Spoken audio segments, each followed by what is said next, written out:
జీవమే జీవమే ప్రాణమే ప్రాణమే నిత్యము మనలో ఉండును. తండ్రి క్రీస్తు పరిశుద్ధాత్ముడు మనతో ఏకమయ్యును. జీవమే జీవమే ప్రాణమే ప్రాణమే నిత్యము మనలో ఉండును.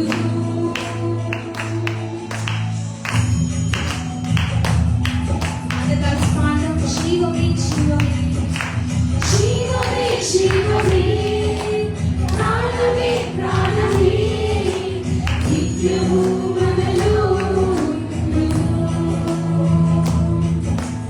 తండ్రి క్రీస్తుయు పరిశుద్ధాత్ముడు మనతో ఏకమయ్యుండును.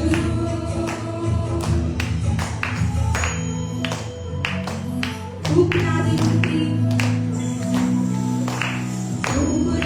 మునుపే ఈ లోక సృష్టి ముందే ఆనంద ధ్వనులు చేసి పాడే హృదయ నక్షత్రాలు ఉలకలేసినప్పుడే ద్వారాలు తెరిచినప్పుడే ఆనంద ధ్వనులు చేసి పాడే దేవుని కుమారులు. వేదన బాధలు కన్నీరు దుఃఖము ఇంకెక్కడ ఉండవు.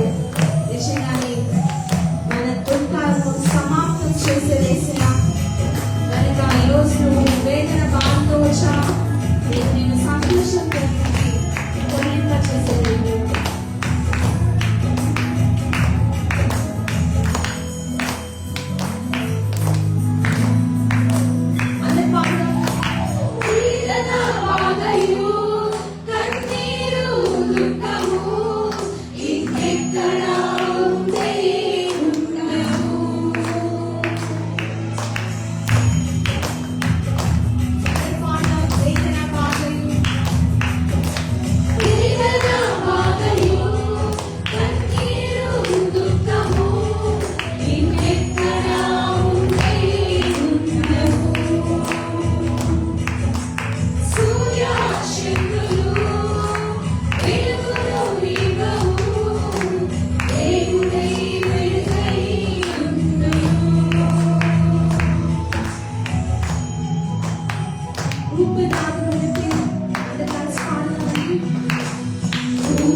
చేసి పాడిరి హృదయ నక్షత్రాలు ఉలకలేసినప్పుడే ద్వారాలు తెరిచినప్పుడే ఆనంద ధ్వనులు చేసి పాడిరి దేవుని కుమారులు.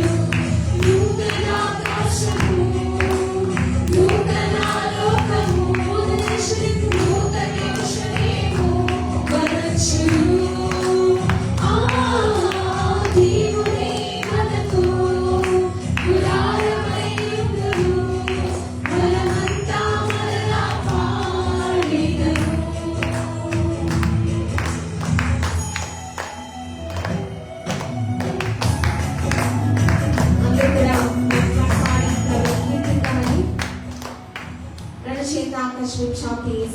స్తోత్రాలు నీకు వందనాలు ప్రభా. సోని పోవలదు అన్నారు, నేను కానీ పిలిచిన దేవుడు విడిచిపోతాడా?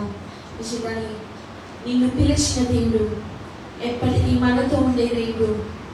ఆయన ఎప్పుడు నేను విడిచిపెట్టాడు కనుక హృదయపూర్వకంగా వేసే గణపడదామని ప్రభుని స్తుతిద్దాం. సోలిపోవలదు మనస, సోలిపోవలదు.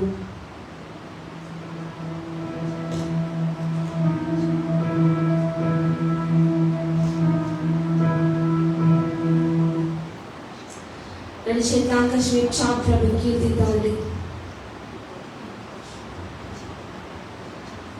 ఇక్కట్లు ఇబ్బందులు చుట్టుముట్టిన ప్రియుడు నిన్ను చేరదీస్తాడు. ఎన్ని కష్టాలు వచ్చినా, ఎన్ని బాధలు వచ్చినా, ఎన్ని నిందలు వచ్చినా దేవుడు మేలుకి అన్ని సమకూడి చదివిస్తాడు. సోలిపోవలదు మనస, సోలిపోవలదు. నిన్ను గని పిలిచిన దేవుడు పిలిచిపోతాడా?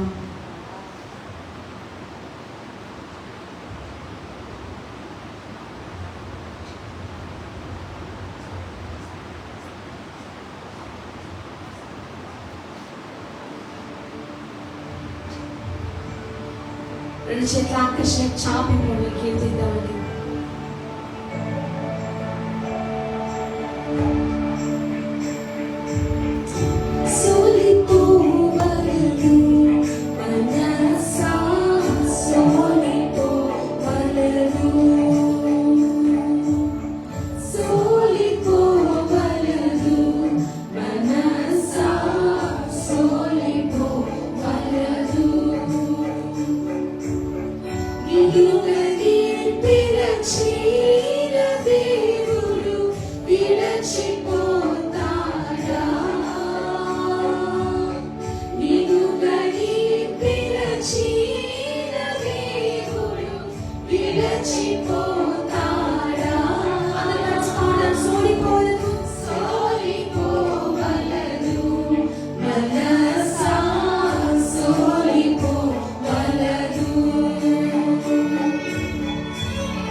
ఎంత సంతోషం!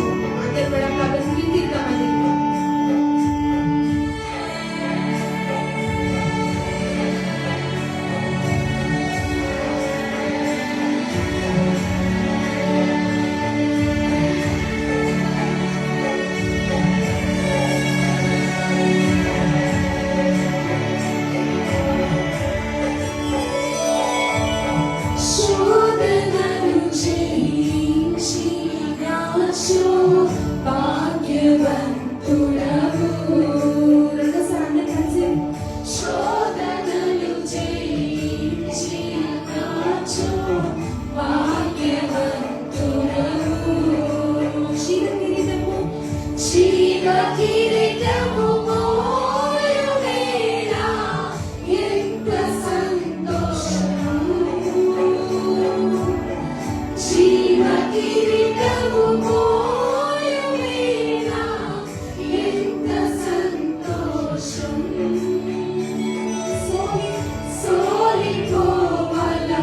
తీర్చిదిద్ది ఆత్మనికు శరీర ప్రాణించు. మన దేవుడు సత్య స్వరూపైన దేవుడు, ఆది సంపూర్ణుడు.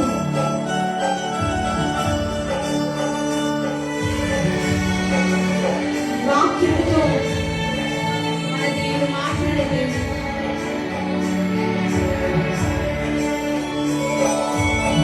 వాక్యమిచ్చిన దేవుడిని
నిజంగా నీ వాక్యం ఇచ్చిన దేవుడు మిమ్మల్ని పాడి కొనియాడడం ఇప్పటి వరకు తండ్రి ప్రభా, ఇప్పుడు మీరు వాక్యం ద్వారా మా ప్రతి ఒక్కరితో మాట్లాడతారని నమోషణ తండ్రి ప్రభా.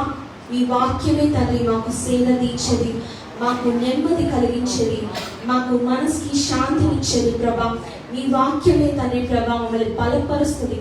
అయ్యా తండ్రి, మృగం చేయగలి ఖడ్గంతో మీ దాసు నోట్ల నుంచి సూటిగా తేటగా మా అందరితో మాట్లాడతారని నమ్ముచు యేసు నామములో వినయం అడిగి వేడుకున్నాను తండ్రి, ఆమేన్.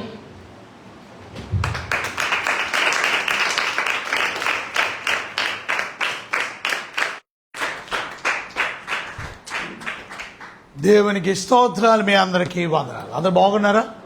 Wonderful. Thank you for your attendance, for coming for the Friday fasting pre. దయచేసి కూర్చోండి. దేవుని సన్నిధిలో ఆనందించడానికి, ఆయన వాక్యాన్ని వినడానికి, ఆయన సన్నిధిలో గడపడానికి సంఘములో ఉన్నవారు ఆసక్తితో దేవుని మందిరానికి ప్రతి శుక్రవారం మానకుండా వస్తున్నటువంటి వారిని దేవుడు తప్పక కనికరిస్తాడు. దేవుడు తప్పక కృప చూపిస్తాడు. దేవుడు తప్పక మీ ప్రతి అవసరత, మీ ప్రతి అక్కడ క్రీస్తే ఐశ్వర్యంలో దేవుడు తప్పక తీరుస్తాడు. నమ్మినలు గడిగా చెప్పట్లు కోరతారు. సో వచ్చిన మీరు చాలా ధన్యులు. ఈరోజు క్లుప్తంగా నేను ప్రార్థన గురించి ఒక 7 విషయాలు త్వరగా చెప్పేసి నేను ముగించేస్తాను. కనుక 7 విషయాలు మీరు త్వరగా రాసుకో. ప్రార్థన ఎందుకు? Why prayer? ప్రార్థన ఎందుకు చేస్తారు అసలు? ఇవాళ మీరు ప్రార్థనకి దేని గురించి వచ్చారు? తగ్గించి ప్రార్థన అంటే ఏంటి? ప్రార్థన దేనికోసం చేయాలి? ఇవాళ చాలామంది ప్రార్థన తెలుసుకోకుండా, ప్రార్థన అంటే ఏంటో అర్థం చేసుకోకుండా ఉండినటువంటి వారు చాలామంది ఉన్నారు. ఇవాళ ప్రార్థన అని ఆసక్తితో దేవుని వాక్యాన్ని వినక ముందు వచ్చారు. చూసారా? సమయానికి 7 గంటలకు వచ్చిన వాళ్ళు చాలా ధన్యులు. 7:30కు వచ్చిన వాళ్ళు కొంచెం ధన్యులు. 8 గంటలకు వచ్చిన వాళ్ళు ధన్యులు. కనుక ఇప్పుడే వచ్చిన వాళ్ళు ఇంకా ధన్యులు అవ్వరు. కనుక బికాస్ ఎందుకు ధన్యులు అవ్వలేరు అని అంటే 7 గంటలకు వచ్చిన వాళ్ళు వారు చక్కగా ప్రార్థనలో ఉన్నారు, దేవుని సన్నిధిలో గడుపుతున్నారు. అది చాలా ముఖ్యం. మేము లేట్ అయిపోయాము ఇవాళ, అయినా మిమ్మల్ని అందరినీ గమనిస్తున్నాం. ఎవరెవరు ప్రార్థన చేస్తున్నారా అని చూస్తున్నాం. మేము మచిలీపట్నం నుంచి వస్తున్నాం. సో ఈ మచిలీపట్నం నుంచి రావడం, అయినా నేను ఇదే టైంకి నేను వస్తాను. కానీ ఎంతమంది సమయానికి వచ్చారు? దేవుడు కూడా పైనుండి అదే చూస్తాడు. సో మచిలీపట్నంలో బయలుదేరిపోయాం మేము. దారిలో ఉన్నాం, కానీ 7 అవగానే మా అమ్మాయికి, నేను డ్రైవ్ చేస్తున్నాను, సో మా అమ్మాయికి చెప్పాను, పక్కన కోర్స్ ఉంది, అర్జెంటుగా ఓపెన్ చేయి, చూడు ఎంతమంది వచ్చారు, చూడు ఏం చేస్తున్నారు, 7 o'clock ఏం చేస్తారు, కరెక్ట్ 7. చూసారా, అదే పరలోకము నుండి దేవుడు కూడా ఎవరెవరు ఆసక్తి కలిగి దేవుని సన్నిధికి ప్రార్థన కోసం, దేవుని సన్నిధిలో గడపడం కొరకు. ఎందుకంటే ప్రార్థన అంటే మొట్టమొదటిది it's a fellowship with God, దేవుడితో సహవాసం.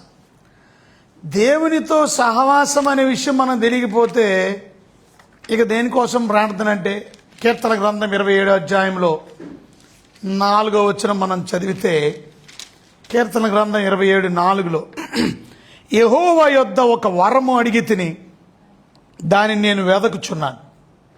యెహోవా ప్రసన్నతను చూచుటకును ఆయన ఆలయములో ధ్యానించుటకును నా జీవితకాలం అంతయు నేను యెహోవా మందిరములో నివసింప గోరుచున్నాను.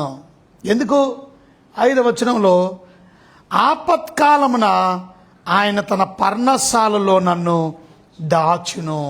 చూసారా, తన గుడారపు మాటును నన్ను దాచును. కనుకనే దేవుని సన్నిధిలో 4వ వచనంలో నాకు ఒక కోరిక, వరం అడిగాను. ఏమిటా వరము? దావీదు గారు పాట పాడుతూ ఈ కీర్తన రచించిన దావీదు అంటున్నాడు, నేను ఒక వరం అడిగాను దేవుణ్ణి, దాన్ని నేను వెతుకుతున్నాను. ఏంటిదంటే యెహోవా ప్రసన్నతను చూడడానికి. అది కనుక 4వ వచనం, దేవుని యొక్క ప్రసన్నత, నేను ఒక వరం అడిగాను, దాన్ని నేను వెదకుచున్నాను. ఏంటదేనంటే యెహోవా ప్రసన్నతను చూచుటకు, ఆయన ఆలయములో ధ్యానించుటకు నా జీవితకాలం అంతయు నేను యెహోవా మందిరంలో నివసింపగోరుతున్నాను. మీరు జీవితకాలం అంతా అంటే చచ్చిపోయేంత వరకు దేవుణ్ణి కానీ దేవుని సహవాసాన్ని కానీ నేను ఎప్పుడు విడిచిపెట్టను. ఓ మంచి తీర్మానం. ఇవాళ దేవునితో మనం సహవాసం చేయడం వల్ల దేవునికి మన మహిమను తీసుకొని వస్తాం. You bring glory to God. దేవునికి నువ్వు మహిమను తీసుకొని వస్తావు by having fellowship with Jesus. దేవునితో మనము సహవాసం కలిగి ఉండడం వల్ల. కీర్తనాకారుడైన దావీదు 42వ అధ్యాయంలో కూడా మనం చదివితే 1-2 వచనాల్లో, కీర్తన గ్రంథం 42వ అధ్యాయము 1-2 వచనాల్లో అక్కడ రాసి ఉంది, దుప్పి నీటి వాగుల కొరకు ఆశపడినట్లు దేవా నీ కొరకు నా ప్రాణం ఆశపడుతుంది. ఇవాళ ఎంతమంది అటు ఆశతో దేవుని సన్నిధికి వచ్చారు? అది ఫెలోషిప్ చేయడానికి, ఏదో రావాలని బలవంతంగా అయ్యగారి కోసమో లేకపోతే ఏమైనా అనుకుంటారన్న మనుషుల కోసం, దేవుని సహవాసం కొరకు. మనుషుల సహవాసం తర్వాత, అది first you come to church for having fellowship with God, దాని తర్వాత ఫెలోషిప్ విత్ బిలీవర్స్. తప్పక విశ్వాసులతో కూడా మీకు ఫెలోషిప్ ఉంటుంది, సహవాసం ఉంటుంది. కానీ దేవునితో మొట్టమొదటిగా మనం సహవాసం కలిగి ఉండడానికి. సో దుప్పి నీటి వాగుల కొరకు ఆశపడుతుందంట. ఆ నీటి వాగులు అంటే అర్థం ప్రవహించే నీళ్లు. అది వాగు అలా వస్తూనే ఉంటుంది కొండల మీద నుంచి. అంతేగాని అక్కడ ఉన్న నిలవ నీళ్లు తాగదంట. ఆ నిలవ నీళ్లు గురించి అక్కడికి వెళ్ళదు. ప్రవహించే నీళ్లు కొరకు, స్వచ్ఛమైన నీళ్లు కొరకు, వాగులో నీళ్లు కొరకు, వాగు అంటే ప్రవహించే నీళ్లు కొరకు ఆశపడుతుందంట దుప్పే. ఇవాళ మనకి దేవుడి మీద అలాంటి ఆశ ఉందా?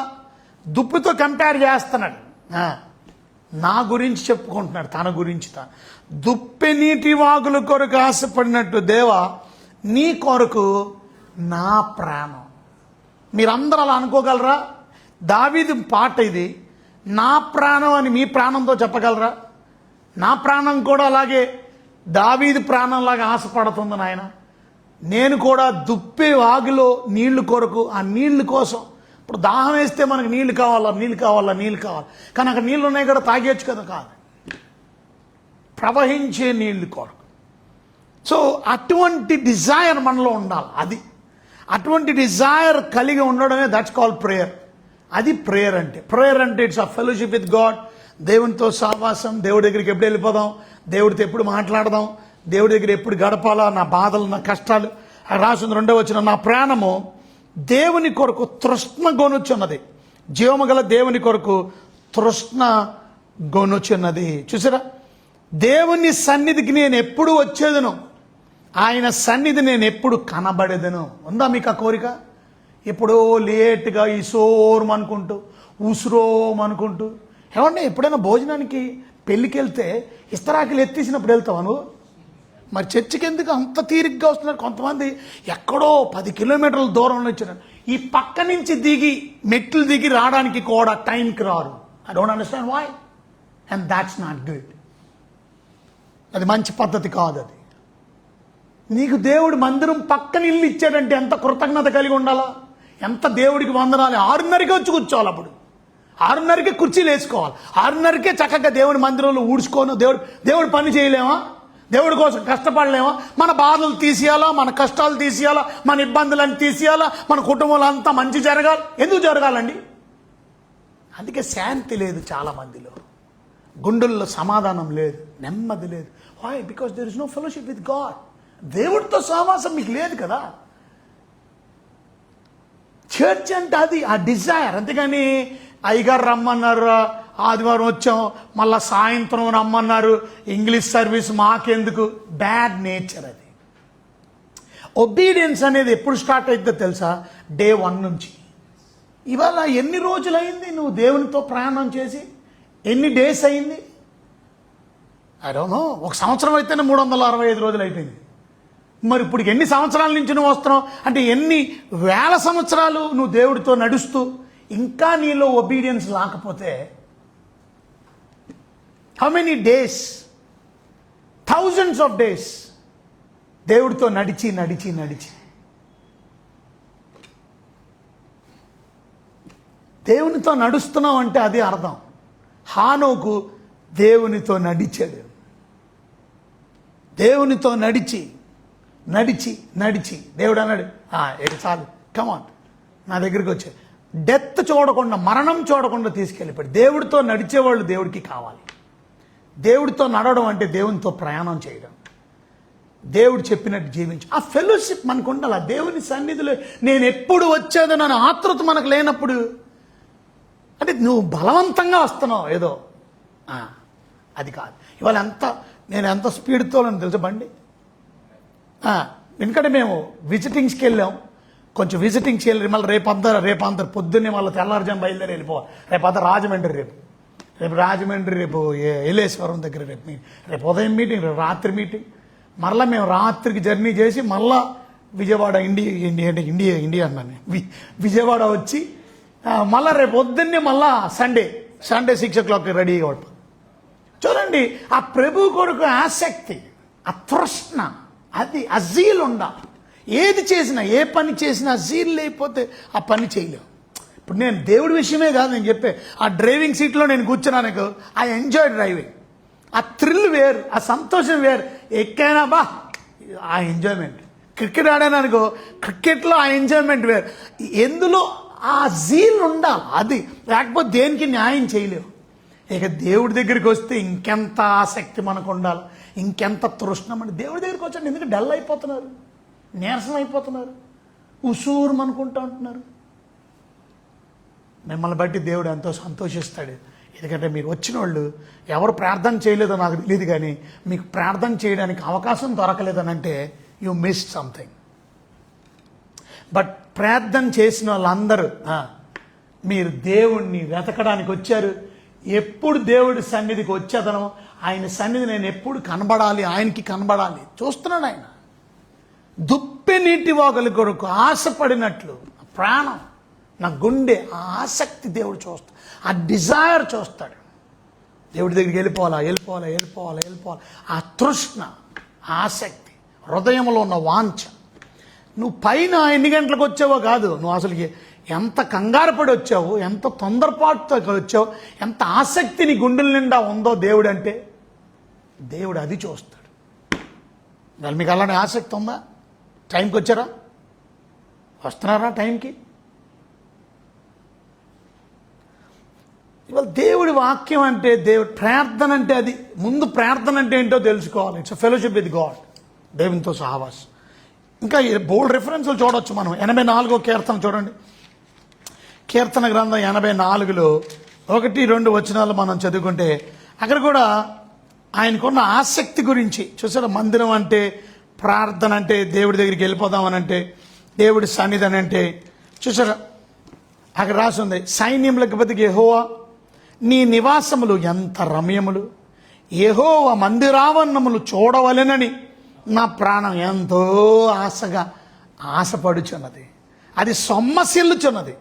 జీవము గల దేవుని దర్శించుటకు నా హృదయమును నా శరీరమును ఆనందముతో కేకలు వేయుచున్నది. అది కేకలు. అది చూసారా. ఎందుకంటే ఆయన జీవము గల దేవుడు, ప్రాణం కలిగిన దేవుడు. ఆ జీవము గల దేవుణ్ణి దర్శించుటకు ఇవాళ ఆయన దర్శనం చేసుకోవడానికి వచ్చాం మనం. గుడి అంటే అది, ప్రార్థన అంటే అది, మందిరం అంటే అది, దర్శనానికి వచ్చాం మనం. అలా చూసుకొని పక్కకి వెళ్ళిపో. ఆయన బొమ్మ కాదు, ఆయన విగ్రహం కాదు. ఆయన దర్శనం చేసుకోవడానికి, రియల్ పర్సన్తో ఎన్కౌంటర్ చేయడానికి, నిజ దేవుడితో, జీవము కలిగినటువంటి, ప్రాణము కలిగినటువంటి, జీవం అంటే living God. Is not a dead God. You have come to see a living God. జీవము కలిగిన దేవుడితో మాట్లాడుకోవడానికి వచ్చావు, దర్శించడానికి వచ్చావు. ఆయన బొమ్మను చూసి వెళ్ళిపోవడానికి రాలా, ఆయన సిలువను చూసి వెళ్ళిపోవడానికి రాలా. ఆయనతో గడపడానికి, ఆయనతో ముచ్చటించడానికి, ఆయనతో నీ సమస్యలు చెప్పుకోవడానికి, ఆయనతో నీ అవసరతలు చెప్పుకోవడానికి, ఆయనతో నీ సంతోషాన్ని పంచుకోవడానికి, ఆయనకి కృతజ్ఞతాస్తుతులు చెల్లించడానికి, ఆయన చేసిన మేలు ఉపకారాలను బట్టి. That's how you come to church. So church అంటే it is not only asking అడుగుడి ఇయ్యండి. టాకింగ్, ఫెలోషిప్, మాట్లాడడం, దేవుడితో ఆ ఫెలోషిప్. అది ఆ ఆనందం వేరు, సంతోషం వేరు. మరి ఎంతమంది దేవుడితో ఆ ఫెలోషిప్ కలిగి జీవించగలుగుతున్నారు? అది చూసారా. దేవుని మందిరావరణము చూడాలని 2వ వచనంలో నా ప్రాణం ఎంతో ఆశపడుచున్నది. ఉందా మీకు అలాంటి ఆశ? అది సొమ్మసిల్లుతుందంట.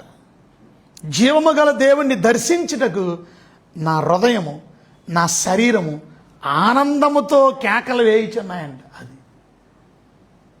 ఆ సంతోషం మనలో ఉండాలి. చూసారా, పెళ్ళి అవ్వకముందు నీ భార్యను కలవాలంటే, నీ భర్తను కలవాలంటే చూసారా ఆ డిజైర్. అబ్బో వెళ్ళిపోతున్నా, పంపిస్తున్నా, చూడడానికి వెళ్ళాను నేను మా భార్యని పెళ్లి చేసుకోను. ఆ సంతోషం ఉండాలి, ఆ డిజైర్. అది దేవుడి దగ్గరికి వెళ్తున్నామంటే. అంతేగాని ఉసూరు అనుకోండి. అంతమంది గుడి ఆవరణలోకి ఎక్కడికొస్తారు? ఉసూరు అనుకుంటే చర్చికి వచ్చి ఎలా రావాలి గుమ్మాల్లోకి?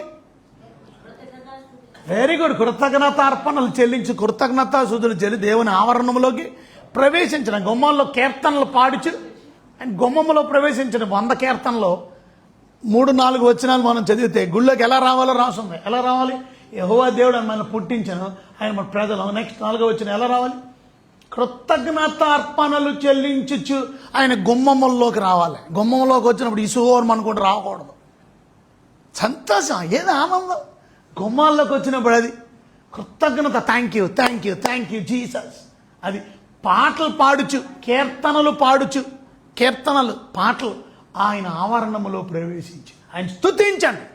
That's how you come to church, having fellowship with God. That's how you worship God. ఎప్పుడు పాటలు పాడినప్పుడు ఆ ఆనందం, ఆ సంతోషం, because you come to here to glorify God, to praise God.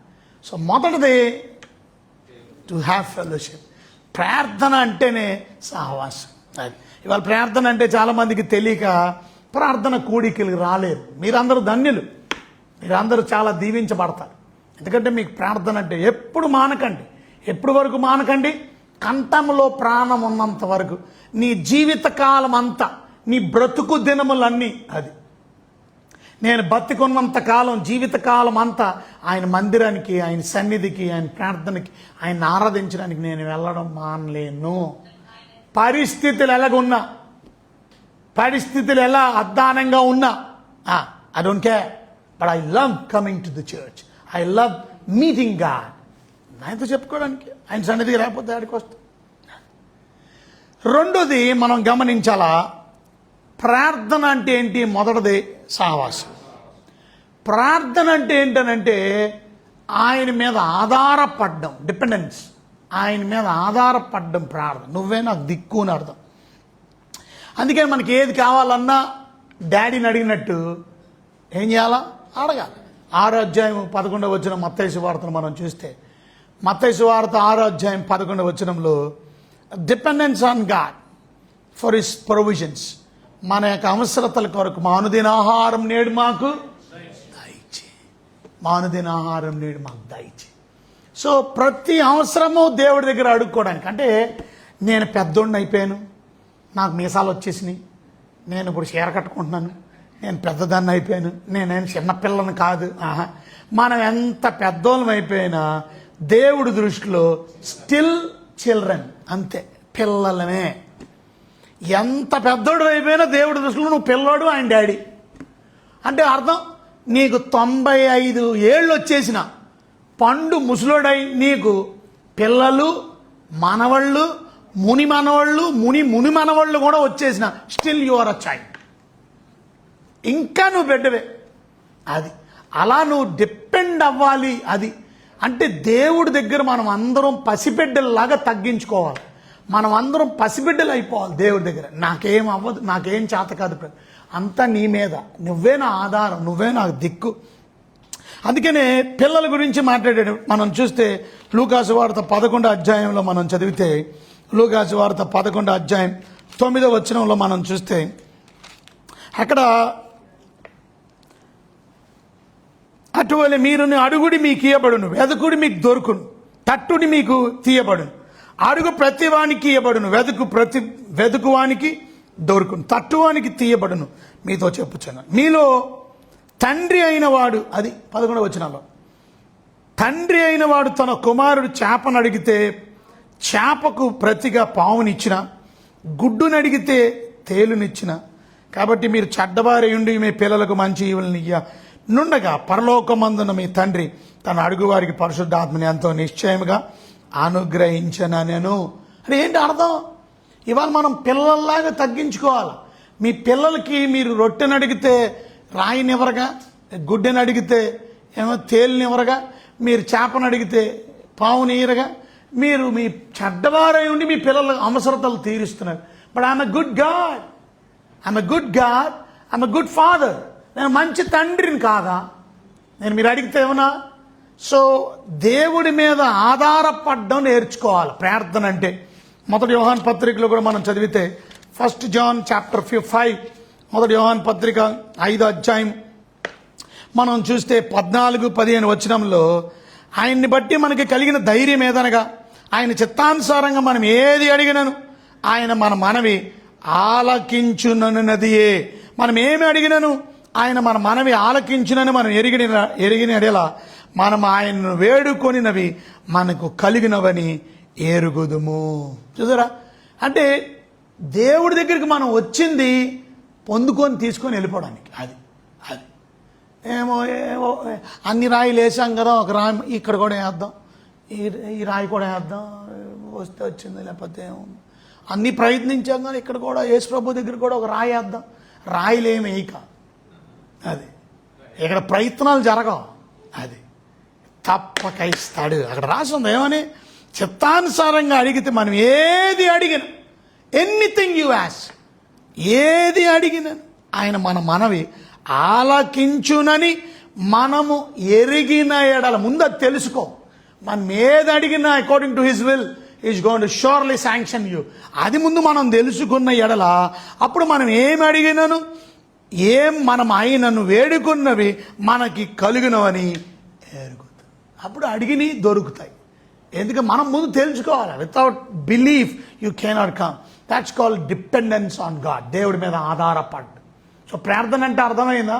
మొదటిది ప్రార్థన అంటే దేవునితో సహవాసం, ముచ్చటించడం, ఆయనతో మాట్లాడుకోవడం, కష్టాలన్నీ బాధలన్నీ చెప్పుకోవడానికే కాదు, సంతోషం కూడా ముచ్చటించు. జరిగిన మేలు చెప్పు. ప్రయాణాల్లో నీకు దేవుడు మేలు చేశాడు, ఎన్నో ప్రమాదాల నుంచి తప్పించాడు, ఎన్నో మేలు చేశాడు. గత వారం చేసిన మేలు, గత నెలలో చేసిన మేలు. Talk to God. చూసారా? That is called fellowship.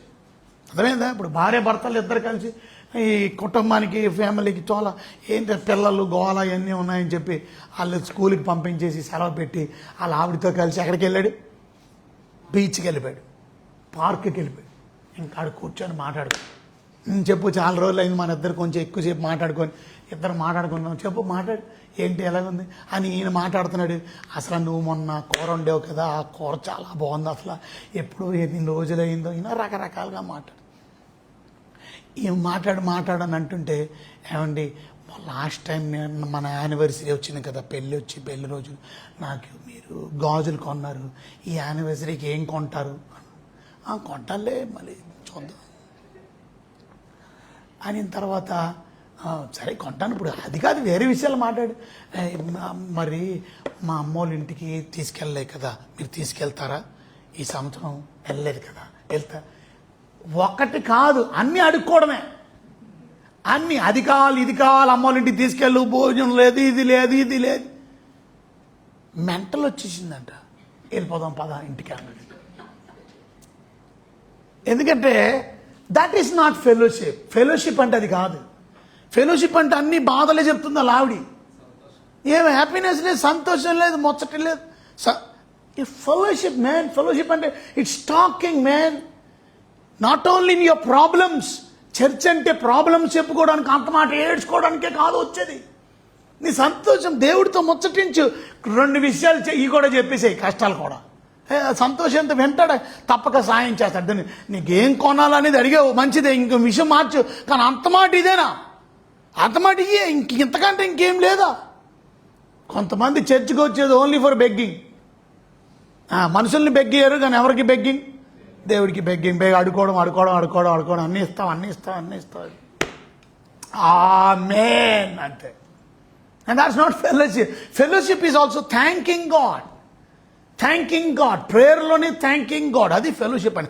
రెండోది ప్రార్థనలో దేవుడి మీద ఆధారపడడం. ఇదిగో నువ్వే ప్రభువా, నువ్వే నాకు శరణం, నువ్వే నాకు దిక్కు, నువ్వే నాకు కాపాడాలో, అది ప్రార్థన అంటే. అర్థమైందా మీకు? ప్రార్థన అంటే మూడోది మనందరికీ కూడా జ్ఞానం లేదు. ప్రార్థన అంటే దైవ జ్ఞానం మనకి దేవుడి దగ్గర నుంచి కావాలి గనుక ఆ దైవ జ్ఞానం కోసం అడుక్కోవడమే ప్రార్థన. ప్రార్థన అంటే ఆ దేవుని ఆలోచన మనకి కావాలి, దేవుని చిత్తం మనకి కావాలి, దేవుని ఉద్దేశం మనకి తెలియాలి. ఆయన చిత్తం మనకి తెలియాలంటే, ఆయన ఉద్దేశం మనకి తెలియాలంటే ఆయన జ్ఞానం మనకి కావాలి. అందుకే మనకి వాక్య జ్ఞానం కావాలి, దేవుని మాటలు తెలుసుకోవాలి.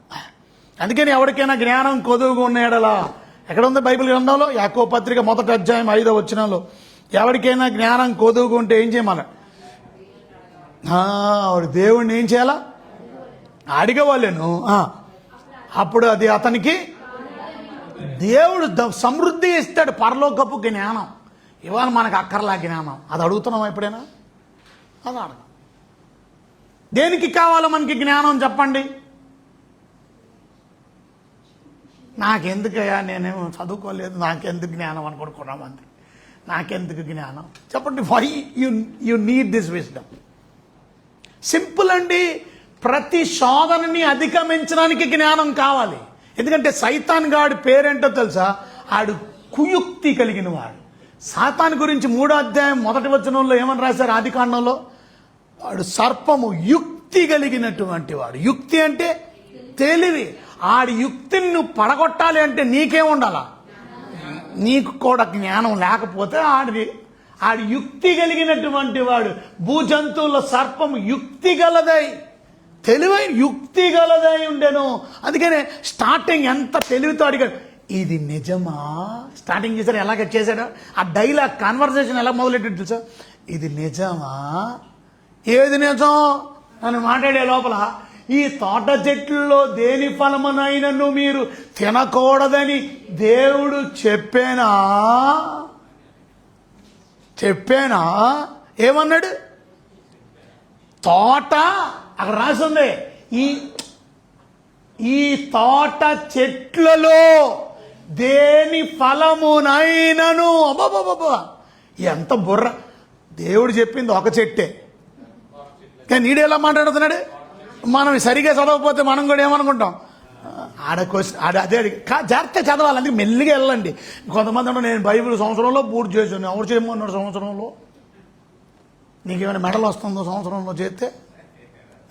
సంవత్సరంలో చేసేయమన్నట్లేదు, దేవుడు ఏం చెప్పాలా. 10 సంవత్సరాలు తీసుకో పూర్తి చేయడానికి, ప్రాబ్లమే లేదు. కానీ చదివింది అర్థం అయ్యేలా చదివి. 1 అధ్యాయమే 1 గంట చదువు, స్పీడ్ వద్దు నీకు, ఏమో అర్థప్పుడు నీకు ఇవన్నీ మిస్ అయిపోతుంది. తోట చెట్లలో అసలు ఏ పండు దేవుడు తినొద్దన్నాడా? అమ్మ ఏం ప్రశ్న, లాజికల్ క్వశ్చన్. ఎందుకంటే ఆడు యుక్తి కలిగినవాడు. ఆడు యుక్తిని కొట్టాలంటే మనకేం ఉండాలా? ఏ జ్ఞానం ఉండాలా? అది ఆ జ్ఞానం లేదు కాబట్టి అడగమంటున్నాడు. అడిగితే నీకు ఎలాగిస్తాను? కొంచెం కొంచెం ఇస్తాను అన్నాడా? ధారాళంగా ఇస్తాడు. జ్ఞానం వస్తే అప్పుడు దేవుని జ్ఞానంతో చక్కగా వాక్యాన్ని ఇతరులకు నువ్వు చెప్పగలుగుతావు. తెలుసా, వాక్యం లేకపోతే మన సొంత జ్ఞానంతో చెబుతాం. మన సొంత జ్ఞానం 0. దేవుడి జ్ఞానం ఉంటే మనకు అర్థమవుతుంది, వినేవాడికి అర్థం చేయించగలుగుతాం. మనకి జ్ఞానం లేకపోతే వినేవాడికి అర్థమవుతుంది, మనకే అసలు అర్థం అవ్వాలి. చూసారా, మంది ప్రసంగికుడు బోల్డ్ మంది ఇప్పుడు కొత్త ప్రసంగి బోల్డ్ మంది అయిపోయారు. ఇప్పుడు ఇక్కడ ఏం చెప్తారో తెలుసా? ఇది వదిలేండి పోని. ఒంటరిగా ఉన్నప్పుడు సాతాను శోధిస్తాడు, జాగ్రత్త. ఆనాడు అవ్వమ్మని కూడా ఒంటరిగా పెద్ద పెద్ద స్పీకర్లు చెప్పారు ఇది. ఒంటరిగా ఉన్నప్పుడే ఒకటి తెలుసా మీకు, ఆదాం పక్కనే ఉన్నాడు, ఆదాం ఏమి వదిలేదు. చూడండి పోనీ, దేవుడు అది అడిగాను. అప్పుడు నెక్స్ట్ వచనంలో మీరు చదివితే, అందుకు స్త్రీ తోట చెట్ల ఫలం మేము తినవచ్చును. నెక్స్ట్ వచనం, అయితే తోట మధ్యలో ఉన్న చెట్టు ఫలం గురించి దేవుడు మీరు చావకున్నట్లు వాటిని తినకూడదని ముట్టకూడదని చెప్పానని సాట్పమ్మతో అనేను. అప్పుడు సర్పం ఏమన్నా? నెక్స్ట్ వచనం, అందుకు సార్ మీరు చావనే చావరు. Next next next speed, time లేదు. ఎలా అయినా కాబట్టి వాడు తిని నాకు ఈ కన్నులు తెరవబడును, మీరు మంచి చెడ్డలు ఎరిగిన వారి దేవతల వల్ల ఉందని దేవుడికి తెలియని స్త్రీతో చెప్పక డిస్కషన్స్ జరుగుతున్నాయి. అక్కడే ఉన్నాడు, ఏం మాట్లాడట్లా. నెక్స్ట్ వచ్చి, స్త్రీ వృక్షం ఆహారం మంచిది, కనులకు అందమై వివేకించి రమ్యమైనది చూసినప్పుడు ఆమె దాని ఫలముల్లో కొన్ని తీసుకొని తిని తనతో పాటు తన భర్తకును ఇచ్చని. ఎక్కడున్నాడు అన్నగారు? మరి కనపడట్లేదు, బైబిల్ చదువుతుంది కదా. ఇంటికెళ్ళి ఇచ్చాను, తోటకెళ్ళి ఇచ్చాను. తనతో పాటు అంటే ఏంటి? తనతోనే ఉన్నాడు. ఒంటరిగా ఎక్కడున్నాడు నాయన? సరే చదవు నువ్వు బైబిల్. పెద్ద పెద్ద స్పీకర్లు చెప్పారు, పేర్లు చెప్పొచ్చు కానీ I don't want tell right now. Okay, so తనతో పాటు తన భర్తకును ఇచ్చాను. తనతో పాటు ఉన్నాడు, అక్కడ తనతోనే ఉన్నాడు. But he was silent. సరే, మన అంశం అది కాదు కాబట్టి అది ఒక రోజు వెళ్దాం, దాని గురించి ఇంకా డీప్ ఈత కొడదాం లోపల. సో లోపల డైవ్ చేద్దాం. బిఫోర్ దాట్ ప్రార్థన అనేది ఎందుకు మనం చదువుతున్నాం? మొదటిది సావాస్, 2 ఆధారపడ్డం, 3 అందుకనే జ్ఞానం. చూడండి ఎంత చక్కగా అడిగాడు సొలొమోను. అడిగింది ఏంటి చూసారా? ఈ ప్రేడ్ ఆస్క్డ్ గాడ్ అండ్ దేవుడు జ్ఞానం ఇచ్చాడు. ఇవాళ ఎంతమంది మనం జ్ఞానం సంపాదించుకున్నాం?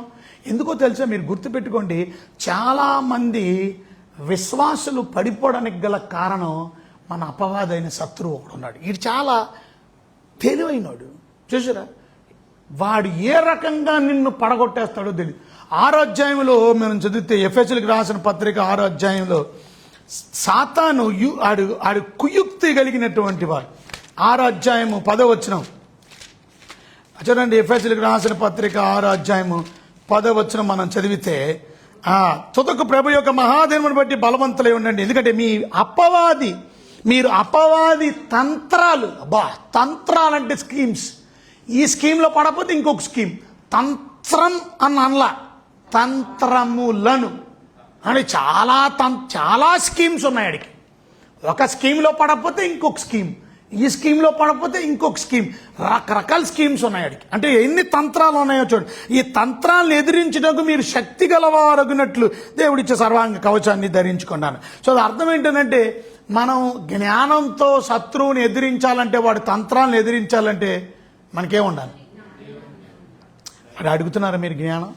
అందుకనే పరలోక ప్రార్థనలో మనం చదివితే మత్తయి సువార్త 6వ అధ్యాయం 13వ వచనం మనం చదివితే, మత్తయి సువార్త 6వ అధ్యాయం 13వ వచనంలో అక్కడ రాసి ఉంటుంది ఏమని?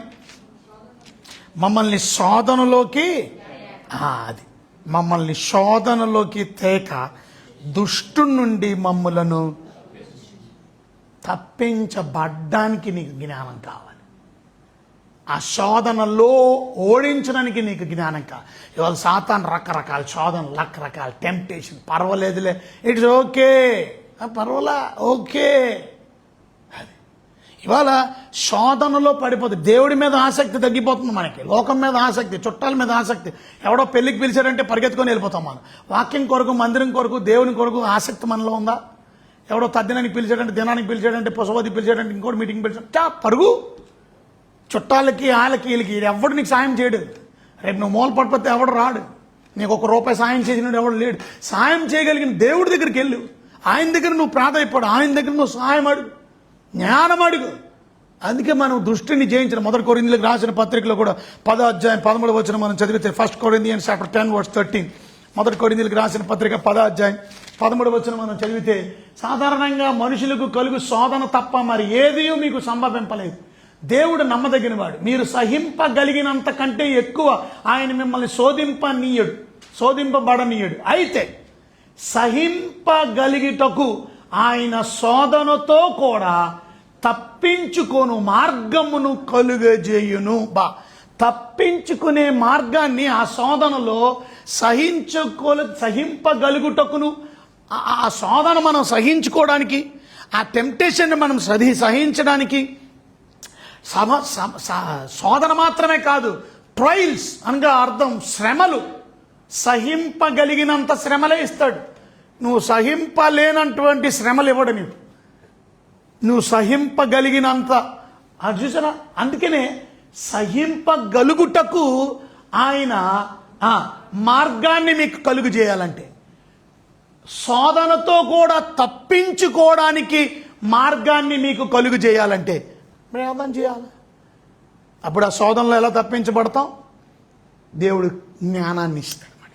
ఆ జ్ఞానం కావాలి. అప్పుడే then you can as God, Lord thank you Lord, మనం సహించి అది ఓడించగలదు. But if you don't have wisdom పడిపోతాం. అవమ్మ దేవుడి జ్ఞానం అడగలేదు, నా జ్ఞానం సరిపోద్ది అనుకున్నదే, పడిపోయింది. అన్నగారు పక్కన ఉన్నా కూడా మాట్లాడలా, ఎందుకు తినేసాడు మరి? అందుకనే బైబిల్ చదివితే అవ్వమేమో మోసపరచబడి తినింది, ఆదాం మాత్రం తెలిసే తిన్నాడు. ఈ ఇద్దరు వ్యక్తుల గురించి రాస్తూ అంటాడు, ఆదాం మాత్రం తెలిసే తిన్నాడు, అవ్వం మాత్రం మోసగించబడి తినింది.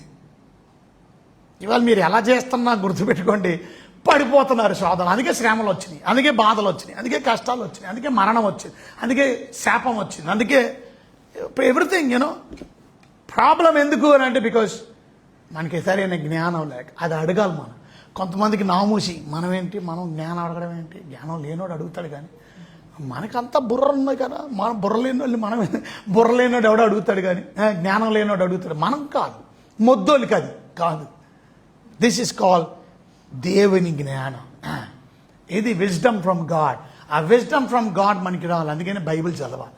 అందుకే ప్రార్థన ఒకటే సరిపోదు, అందుకే బైబిల్ చదవాలి. అందుకే మన ప్రార్థన కూడికొచ్చి ప్రార్థన ఒకటే చెయ్యం, పాటలు ఒకటే పాడం. ఆయన జ్ఞానాన్ని మనం నేర్చుకొని. ఇప్పుడు రాలేని వాళ్ళు ఉన్నారనుకోండి, వాళ్ళకి జ్ఞానం ఉంటుందా? అందుకే వాళ్ళు పడిపోతాం. కూతురు ప్రార్థన చేస్తుంది, మా అమ్మకి ఆసక్తి లేదు, మా అమ్మ రాలేదు అంటే కూతురుకు ఉన్న జ్ఞానం ఎవరికి లేదు? అమ్మకి లేదు.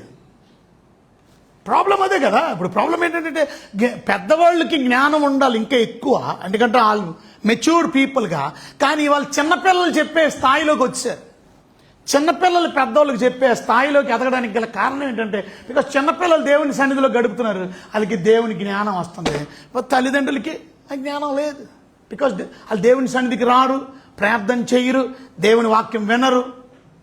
అందుకే వాళ్ళు శోధనలో పడిపోతారు, ఇబ్బందుల్లో పడిపోతారు, టెంప్టేషన్స్లో పడిపోతారు. సో మొదటిది ప్రార్థన అంటే మర్చిపోకూడదు. 2 ప్రార్థన అంటే దేవుడి మీద ఆధారపడడం, డిపెండెన్స్ ఆన్ గాడ్. 3వది ప్రార్థన అంటే నీడ్ ఆఫ్ హెవెన్లీ విజ్డమ్, దేవుడి సహాయం మన mids of trials and tribulations and temptations. ప్రతి శోధనలో, ప్రతి ఇబ్బందుల్లో, ప్రతి కష్టంలో దేవుని జ్ఞానం వస్తే ఆ జ్ఞానం ద్వారా మనం ఓడించగలుగుతాం. 4వది ప్రార్థన అంటే మన కష్టం నుంచి ఆపత్కాలంలో మనల్ని విడుదల చేయడం కొరకు అడిగే ప్రార్థన. అంటే మనం ఆపత్కాలంలో కష్టంలో ప్రార్థన చేయాలా, ప్రభువా ఈ ఆపత్కాలం నుంచి నన్ను విడిపి. ఇవాళ చాలామంది చాలా ఆపత్కాలాలు ఉన్నాయి, చాలా ఇబ్బందులు ఉన్నాయి. But can we pray? Are we praying? ప్రార్థన చేస్తున్నామా? ఇందాక ఒక సహోదరి ప్రార్థన చేసింది. నిజంగానే మనం ఆనాడు ప్రార్థన చేసాం యుద్ధం కోసం. ఇలా ప్రార్థన చేసామో లేదో దేవుని కృపను బట్టి యుద్ధం ఆగిపోయి సీజ్ ఫైర్ చేశారు. కానీ మనం వదిలేసాం, మళ్ళా మొదలైపోయింది యుద్ధం. మళ్ళా బాంబులు వేసేస్తున్నాడు, మళ్ళీ భయంకరమైన యుద్ధం జరుగుతుంది. మళ్ళీ ఎందుకంటే మనం ప్రార్థన అయిపోయింది, వదిలేసాము. I really appreciate. ఎందుకంటే అది ఆగే ప్రార్థన, అది ఆగే యుద్ధం కాదు. కానీ అలాంటిది యుద్ధం ఆగిపోయిందని అంటే we appreciate God. Thank you for listening to our prayers. ప్రభు మా ప్రార్థనలు ఆలకించావు, సంఘ ప్రార్థనలు ఆలకించావు, థ్యాంక్ యూ చెప్పామా. నెక్స్ట్ సంవత్సరం నెక్స్ట్ నెల మర్చిపోయాం దాని గురించి. అంటే వీఆర్ నాట్ సీరియస్. దేవుడికి కృతజ్ఞత చెప్పడంలా. అందుకే పరిష్కారం కూడా మనం, ఆ పరిణామం కూడా మనం చూడవలసి. ఇవాళ దేవుని బిడ్డలమైన మనం నీ ఆపత్కాలంలో ఎంతమంది మొర పెడుతున్నారు? I'm asking you. మరి మొర పెడుతున్నారా? దేవుడికి ప్రార్థన చేస్తున్నారు. మీ ఆపత్కాలంలో కొంతమంది ఆపత్కాలంలో ప్రార్థనే లేదు. వాళ్ళకి ఆపత్కాలం ఉంది కానీ ఏం చేయరాలు? ప్రార్థన చేయరు. జబ్బులు ఉన్నాయి అయినా ఏం చేయరాలు? ప్రార్థన చేయరు. ఓకే, పెద్దదైన తర్వాత ప్రార్థన చేయరు. పెద్దదైన తర్వాత ఇలా కొన్ని జబ్బులు ఎలాగున్నాయంటే, కిడ్నీ ప్రాబ్లం వస్తుంది కదా. కిడ్నీ ప్రాబ్లం ఎప్పుడు వస్తుందో తెలుసా మీకు? అప్పటికి 60 to 70% కిడ్నీ పాడైపోద్ది. అప్పుడు సిమ్టమ్స్ కనబడతాయంట. ఇంకప్పుడేం చేస్తాం? అప్పటికే 60 నుంచి 70 వెళ్ళిపోయింది కిడ్నీ. అప్పుడు తెలుస్తుందంట సిమ్టమ్స్. ఆ సిమ్టమ్స్ బట్టి అప్పుడు వెళ్తావు నువ్వు డాక్టర్ దగ్గరికి. కానీ అప్పటికే చాలా కొడిచింది నీకు. లంగ్ కూడా అంతేనంట. ముందే చేసుకుంటే చాలా వరకు పరిష్కారం. ఆ లంగ్ కనబడదంట, కానీ కొన్ని సూచనల వల్ల నీకు అర్థమవుతుంది అని అంటే వెంటనే నువ్వు డాక్టర్ దగ్గరికి వెళ్ళి చూపించుకుంటే, అంటే early stage is better. Early stage better కాదు. ఎర్లీ స్టేజ్లో మనం దాన్ని డిటెక్ట్ చేయలేదు అనుకోండి, అది ముదిరిపోయింది అనుకోండి, ఇంకేం చేయాలి? ఆ లంగ్ పూర్తిగా దాని సిమ్టమ్స్ కనబడే లోపలికల్లా ఇది కూడా 70 నుంచి 80% పోద్దంట. ఈరోజు చాలామంది ఎలాగున్నారనంటే పూర్తిగా అంత అయిపోయింది. చూడండి 20వ అధ్యాయం కీర్తనల గ్రంథం 20వ అధ్యాయం మొదటి వచనంలో చూడండి. 20వ అధ్యాయం మొదటి వచనం.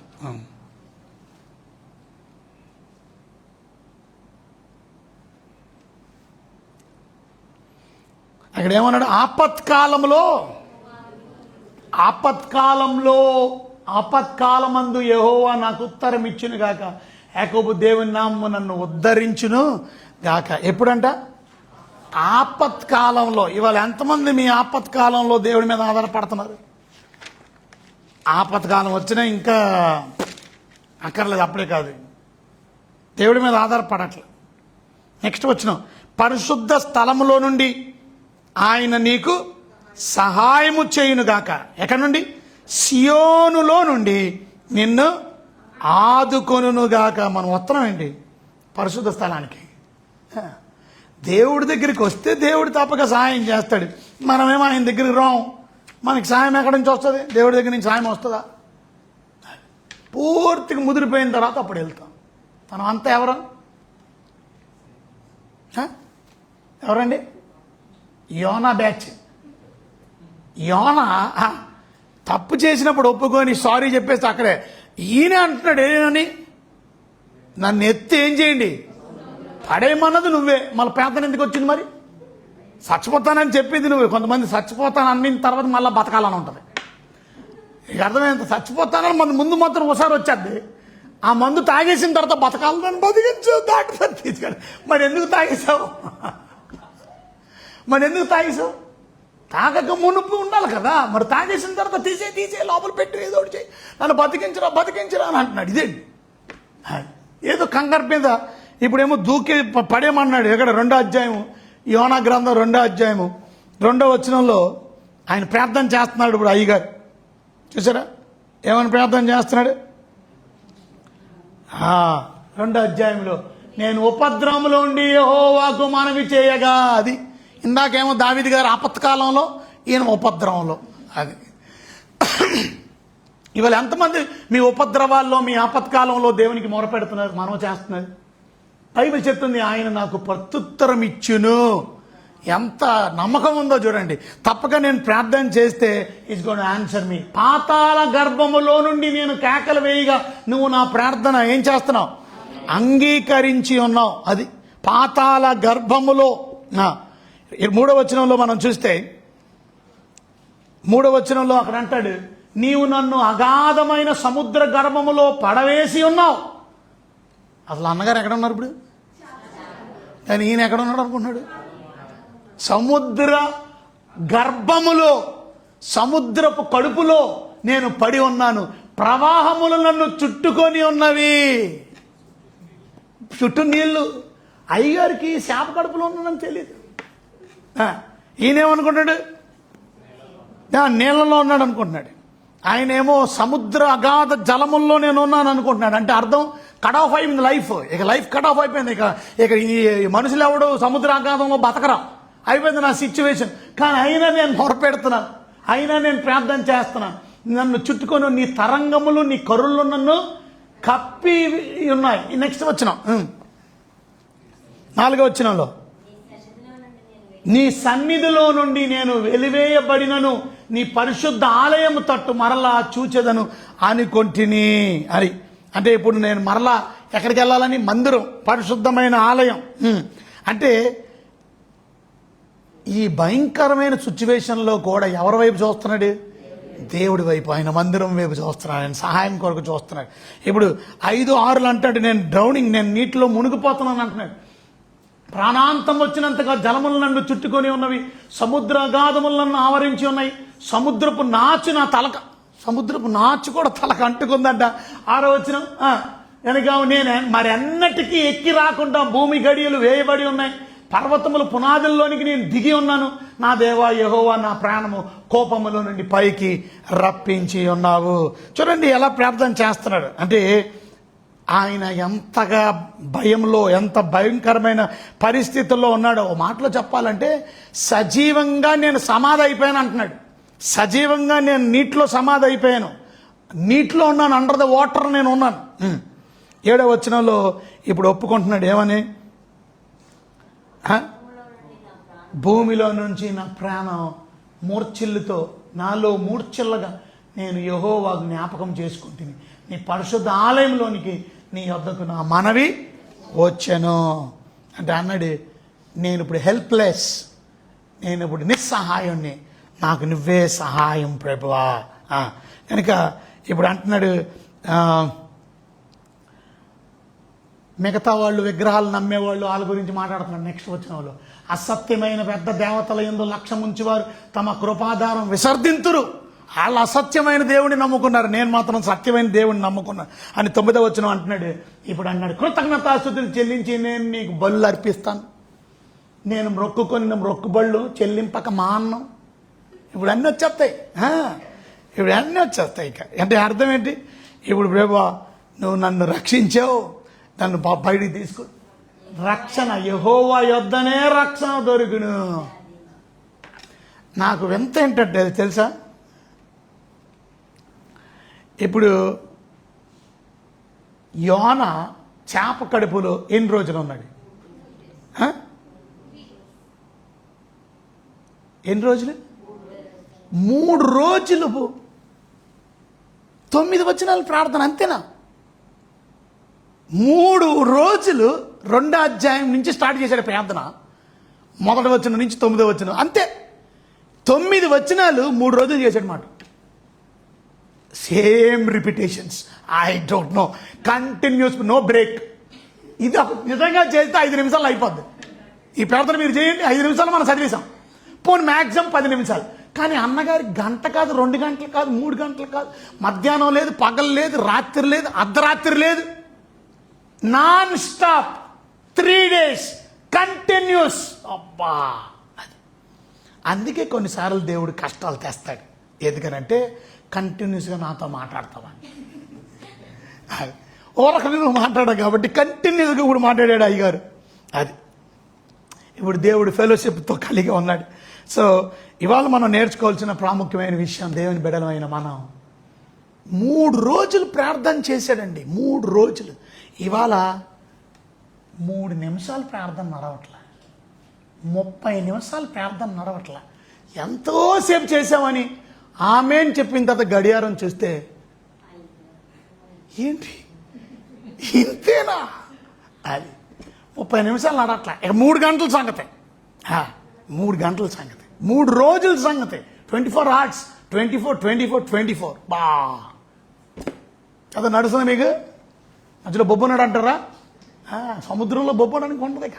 ఆయన సముద్రంలో ఉన్నాం అనుకుంటున్నాడు. అది చేప కడుపులో ఉన్న సముద్ర ఫీలింగ్ ఉంది. ఎందుకంటే అంత వెడల్పు ఉందేమో ఆ పొట్ట, అంత వెడల్పు ఉందేమో. నాసు లాంటిది. మరి ఆ నాలికి తగులుతుందో ఏం తగులుతుందో I don't know. But he was there in the belly of the fish for the 3 days. But he started praying in the belly of the fish for 3 days. ఇవాళ మాట చెప్పనా మీకు? చెప్పనా వద్దా? కన్వీనియన్స్ ఉన్నప్పుడు సరిగ్గా ప్రార్థన నడవదు, ఇన్కన్వీనియన్స్ ఉన్నప్పుడు ప్రార్థన బాగా నడుస్తుంది. అర్థమైందా? అయ్యగారు ఇంతవరకు ఎక్కడ ఉన్నాడు? షిప్పులో ఉన్నాడు. కన్వీనియన్స్ ఉందా లేదా? అసలు ఈ తరిశీస్కి వెళ్ళే వాడు ఎక్కినప్పుడే మోకరించి సారీ ప్రభువా నేను పొరపాటు చేశానని ఒప్పేసుకుంటే బాగుండేది. కానీ ఏం చేస్తున్నాడు అయ్యగారు? గాఢ నిద్ర. అది కొంతమంది నాకేం కష్టం అప్పుడే రాదులే, గాఢ నిద్రలో ఉన్నారు. ప్రార్థన లేదు, నిద్ర నిద్ర నిద్ర. ఇప్పుడు టైం వచ్చింది, పైనుంచి కింద టప్ అని పడేయడంతోనే ఇక మొదలైపోయింది ప్రార్థన. టాప్ అని పడ్డాడంతే. ఎక్కడ ఎలా మింగేసిందో తెలీదు, కిందకి వెళ్ళిపోతున్నాడు. ఇది మింగేసి కిందకి వెళ్ళిపోయిందేమో. ఇప్పుడు ఇది ఎలాగుంటుందంటే, ఇప్పుడు మనకి ఇది ఉంటుంది కదా, అది ఏమంటారు, రోలర్ కోస్టర్ జమ్మని వెళ్ళిపోతుంది. మనకి ఫీలింగ్ వస్తుంది చూడండి, అలా జమ్మని అలా ఎంత స్పీడ్గా తీసుకెళ్ళిపోయిందో. అయిపోయినా ఐ డోంట్ నో. ఆ ఫీలింగ్ మీరు ఉండాలంటే ఒకసారి రోలర్ కోస్టర్ ఎక్కడ తెలుస్తుంది. అది మొన్న అమెరికాలో ఒక రోలర్ కోస్టర్ మధ్యలో ఆగిపోయిందంట. అక్కడ ఆకాశంలో ఆగిపోయినట్టు అయిపోయింది, అలా తిరుగుతూ పక్కన ఆగిపోయింది. ఆడు దించడం ఎలాగా? వాళ్ళు భయం, ఏదైనా పైన వీళ్ళు క్లిప్స్ ఉన్నాయి కాబట్టి ఓకే, కానీ దించడానికి ఆ ల్యాడర్లు వేసి పైన వేసి, ల్యాడర్లు కూడా పని చేయట్లా. అక్కడికి ఒక మిషన్లు తీసుకొచ్చి ఏదో ఒక రకంగా మళ్ళీ బెల్ట్లు చచ్చిపోతున్నారు. అలాగే ఉన్నారు పాపం. అది మీరు ఎక్కారో లేదో నాకు తెలియదు. నేను మాత్రం చాలా రోలర్ కోస్టర్లు ఎక్కా. రోలర్ కోస్టర్ల అనుభవం నాకు తెలుసు, ఎంత స్పీడ్గా వెళ్తుందో. అయిపోయింది, జారిపోద్ది, గుండు జారిపోద్ది. ఆ గుండు జారిపోయినప్పుడు అందుకని కొంచెం ఆ పెయిన్ పోవాలంటే అరవాలి. అందుకని గట్టిగా కేకలేసేస్తే అప్పుడు ఆ పెయిన్ లేచిపోద్ది. అది నువ్వు కేకలేకపోతే గుండె అయిపోయే ప్రమాదం కూడా ఉంది. అందుకే అరవాలి. నేను అరవను, బిగపడ్డద్దు, ఇది ఆగిపోద్ది, చూసుకో.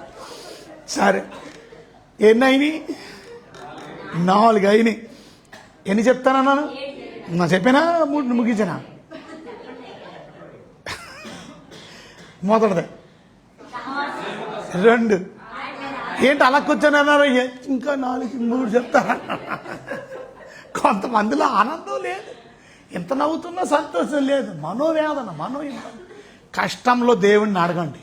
ఇంకెందుకు బాధ? ఇప్పుడు అంతకన్నా పెద్ద కష్టం మీకు వచ్చిందా? అంతకన్నా పెద్ద కష్టం మీలో ఎవడన్నా అనుభవిస్తున్నాడా? మరి ఇంకా సిగ్గులేదండి మీకు? I don't no.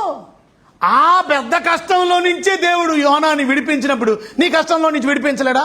నీ బాధలో నుంచి విడిపించలేదా? నీ అప్పుల నుంచి విడిపించలేడా? నీ అనారోగ్యం నుంచి విడిపించలేడా? మరి ఎందుకు అంత నిర్లక్ష్యంగా ఉన్నావు?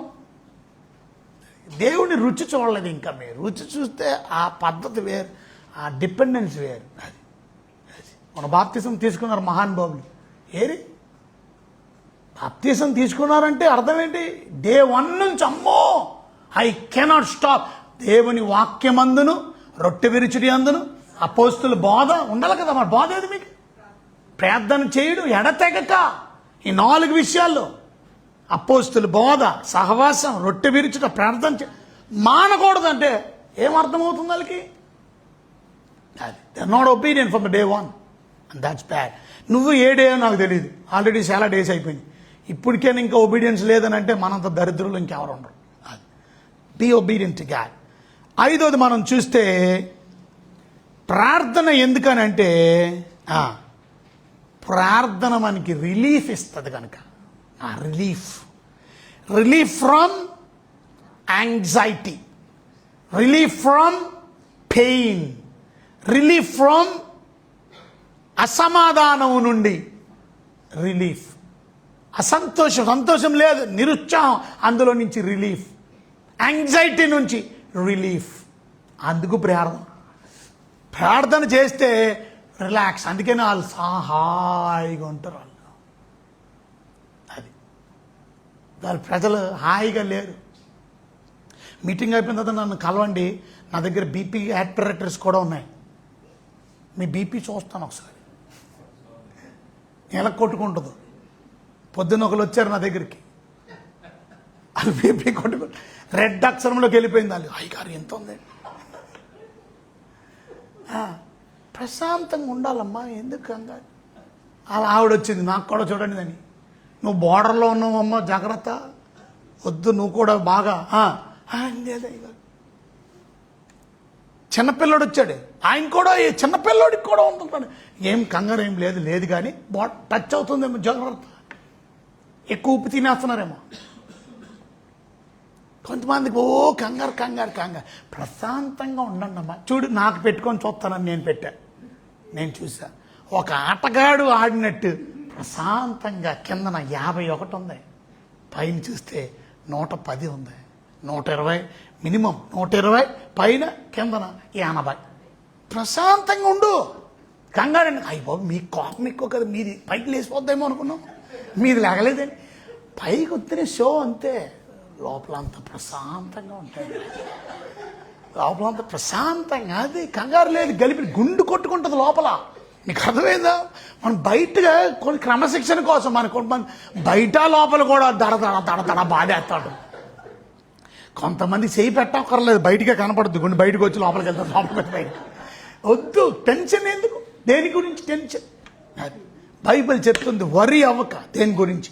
ఎందుకంటే ప్రార్థన చేసినప్పుడు రిలాక్సేషన్, దేవుడితో మాట్లాడితే, దేవుని వాక్యం చదువుకుంటే, దేవుడి దగ్గర గడిపితే రిలాక్సేషన్ లేకపోతే ఏముంటుంది? ప్రశాంతంగా ఉంటుంది. అందుకనే ఎవడైనా దేని గురించి చింతించొద్దన్న, ప్రార్థన చేసుకోమన్నాడు. అందుకనే చూడండి, ఫిలిప్పీయులకు రాసిన పత్రిక 4వ అధ్యాయం 6-7 వచనాలు మనం చదివితే, ప్రార్థన ఎందుకనంటే రిలీఫ్ ఇస్తుంది యాంగ్జైటీ నుంచి, ప్రతి ఒక్క సోదరు నుంచి. దేని గురించి చింతపడకండి. మనం ఏమంటాం? అన్నిటి కొరకు చింతపడండి. అది ఇక్కడ వాక్యం ఏముంది?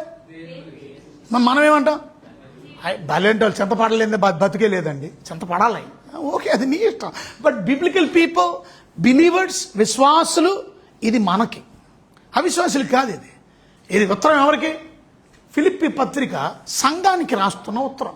సో సంఘంలో ఉన్న వారికి పౌలు గారు రాస్తున్న మాట ఏంటంటే, దేని గురించి చింతపడ. నాలాగా అన్నాడు. ఎందుకని ప్రస్తుతం నేను ఎక్కడ ఉన్నాను? జైల్లో ఉన్నాను, కానీ నేను చింతించట్లేదు. మీకెందుకు రసింత అంటున్నాడు. జైల్లో ఉండి అన్నాడు వరీడ్ అబౌట్ ఎనీథింగ్. నాకన్నా వరి అవుతున్నారు మీరు, కానీ నేను వరి అవును. ఎందుకు?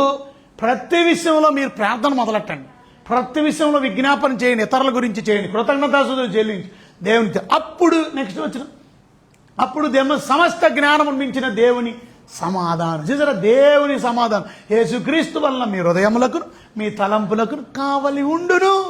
ప్రామిస్. రిలీఫ్ ఎప్పుడు వస్తుంది అని అంటే, when you pray to God, but you don't pray to God, no relief. అందుకని వాళ్ళు బాధేస్తూ ఉంటుంది గుండు. అది కూర్చొనే ఉంటారు కానీ వాళ్ళ బాధలు ఎవరికి చెప్పుకోండి. అది మీది కూడా అలాగే ఉందా? అది ప్రార్థనలో గడపండి. ప్రార్థన ఎందుకు? చింత నుండి, బాధల నుంచి విడుదల కొరకు. అర్థమైందమ్మా? మరి అవ్వకండి, జరుగుతుంది. అర్థమైందా? ఆనందంగా ఉండండి, హ్యాపీగా ఉండండి, సంతోషంగా ఉండండి, ఒకరినొకరు గౌరవించుకోండి. మీ హస్బెండ్ గారిని ఏం చేయండి? గౌరవించండి. ఎరా ఓరే అని అనకండి. అప్పుడు కోపం వచ్చేద్దాం, మళ్ళీ ఆడి తిట్టేస్తారు, ఈడి తిట్టేస్తారు, దెబ్బలాడైపోతుంది, కొడుచుకుంటారు. అప్పుడు దాకల గీకలు అన్నీ నొత్తలు అయిపోతాయి. అదే మీరు ఏమండి అని అన్నారు, ఎంత ఆనందం పడిపోతాడు ఆయన. ఏమండి వా మిమ్మల్ని చూస్తే ఎలాగుంది, ఆ సినిమా యాక్టర్ లాగా ఉన్నారండి మీరు, అయ్యి బాబోయ్ యాక్టర్. భర్తకి పొగడతలు కావాలి, ఆనందం కావాలి. ఇవాళ భార్యలు ఎవడన్నా పొగుడుతున్నాడా?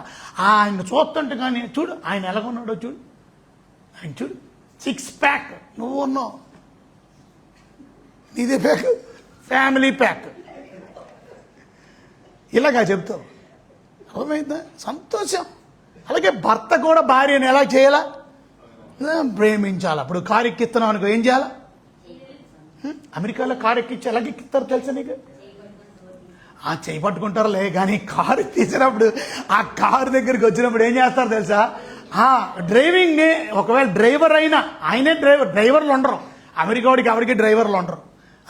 మనం వెళ్తే మనకు దేవుడు కృపణ పట్టి అమెరికాలో డ్రైవర్ల కింద మనకు పనిచేస్తున్నారు, కానీ అమెరికాలో ఎవడు డ్రైవర్లు చేయడు, అప్పుడు బండి అటు తోలుకోవాలి. సో వాళ్ళు ఏం చేస్తారు? డ్రైవింగ్ డోర్ ముందు బండి స్టార్ట్ చేయరు, ముందు వచ్చి అటుపక్క ప్యాసింజర్ సీట్ దగ్గరికి వచ్చి డోర్ తీస్తారు. క్వీన్ మాట, క్వీన్ నా భార్య రాణి ఎక్కండి. ఆమె కూర్చున్న తర్వాత డోర్ వేసి మళ్ళా చుట్టూ తిరిగి వెళ్ళి అప్పుడు ఆయన డోర్ ఆయనే తీసుకొని కూర్చొని డోర్ వేసుకొని అప్పుడు అలాగే వచ్చేసిన తర్వాత కూడా ఏం చేస్తాడు? ముందు దిగిపోయి ఈయన డోర్ తీసి ఆమె దిగిన తర్వాత మళ్ళీ డోర్ వేసి మళ్ళీ బండి పార్కింగ్లో పెట్టి వస్తాడు. బయ్యే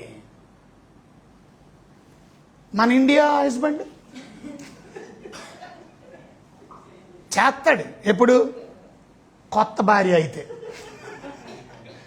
ఎప్పుడు కొత్తగా పెళ్ళి అవుతుంది కదా, అప్పుడు 2 రోజులు తెస్తాడు. లేకపోతే కొత్త కారు కొంటే ఇంకెప్పుడు చేస్తాడు? అది ఆయన భార్య కాకపోతే, ఆ భార్య కాకపోతే అప్పుడు తప్పగా తెస్తాడు తలుపు పక్కడు భార్య కోసం. ఇది పరిస్థితి. ఇవాళ ఐ డోంట్ అండర్స్టాండ్. ఇవాళ దేవుని బిడ్డలు అయిన మనం పీస్, సంతోషం, నవ్వండి. యెహోవా మందిరంలో దేవుడు వాక్యం చెప్తుంది ఏమండి? ఆనందించండి. మనం సినిమా చూడట్లేదు, ఇంకోటి చూడ, వాక్యంలో ఆనందిస్తారు కొంతమంది. అది కూడా మంచిది కాదు. కొంతమంది బిగబెట్టేశారు అంతే. అస్సలు మీరు ఎన్ని కితకతలు పెట్టినా మంచిది, రైట్.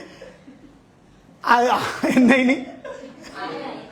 5 అయిపోయినాయి. 6వ దగ్గరికి వచ్చేద్దాం.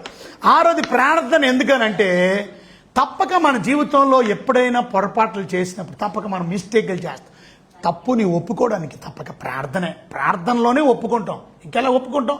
యోహాన్ పత్రిక మొదటి అధ్యాయం 9వ వచనం ఏమేమి చెప్తుంది? యోహాన్ పత్రిక 1:9 మన పాపములను మనం ఏం చేయాలో ఎలా ఒప్పుకుంటాం? ప్రార్థనలో ఒప్పుకుంటాం. That is how you confess your sins to God. దేవుడి దగ్గర మీ పాపాన్ని ఎలా ఒప్పుకుంటారు? ప్రార్థన చేసి మన పాపములు మనం ఒప్పుకున్న ఎడల ఆయన నమ్మదగిన వాడు, నీతిమంతుడు కనుక మన పాపములను క్షమిస్తాడు. ఆయన సమస్త దుర్నీతి నుండి మనలను పవిత్రులుగా, మన పాపాలు పరిహరింపబడాలి అని అంటే ప్రార్థన. అది అర్థమవుతుందా మీకు? అందుకే దేవుడు ప్రభురా బల్ల మనకి ఇచ్చాడు. ఆ బల్ల దగ్గర ఏం చేయాలా? మన తప్పులు ఏం చేయాలా? ఒప్పుకోవాలా. ఏం చేయాలి? అది ఒప్పుకోవడం ఒకటి సరిపోదు. ఏం చేయాలి? విడిచిపెట్టాలి. 28 సామెతల గ్రంథం 28వ అధ్యాయం 13వ వచనం. ఒప్పుకోవడం ఒకటే సరిపోదు, ఒప్పుకోవాలా, విడిచిపెట్టాలి, కప్పుకోకూడదు. చూడండి 28:13. అది పాపాలని దాచిపెట్టువాడు, అతిక్రమలు అంటే పాపాలని దాచిపెట్టేవాడు వర్ధిల్లడు. మరి ఏం చేయాలా? వాటిని ఒప్పుకొని విడిచిపెట్టేవాడు. అని విడిచిపెడుతున్నావా? అది విడిచిపెట్టడానికి నీకు ఒక ఛాన్స్, నీకు ఒక ఆపర్చునిటీ. ఎక్కడ? బల్ల దగ్గర. కూడా బల్ల దగ్గర నీకు ఒక ఆపర్చునిటీ దేవుడు ఇచ్చాడు. ఏమన్నాడు? నీ పాపాన్ని ఏం చేయమన్నాడు? ఒప్పుకోమన్నాడు, విడిచిపెట్టమన్నాడు. ఇక్కడి నుంచి జైన్ ప్రభా, సారీ లార్డ్, నేను నిజంగా బల్ల పొందడానికి యోగ్యుని కాదు. నా కొరకు నువ్వు చచ్చిపోయావు, నా కొరకు ప్రాణం పెట్టావు, నా కొరకు మరణించి తిరిగి లేచావు, అందుని బట్టి నా పాపాలు క్షమించబడ్డాయి కనుక నేను చేసిన పాపాన్ని నీ దగ్గర ఒప్పుకుంటున్నాను, నేను విడిచిపెడుతున్నాను, ఇక్కడి నుంచి నేను చెయ్యను ప్రభువా అని నువ్వు చెప్పేసి ఏం చేయొచ్చు? ప్రభు శరీరంలోకి చిన్న పని చేయలేవా? కొంతమంది బల్ల తీసుకోవట్లేదు. ఎందుకు?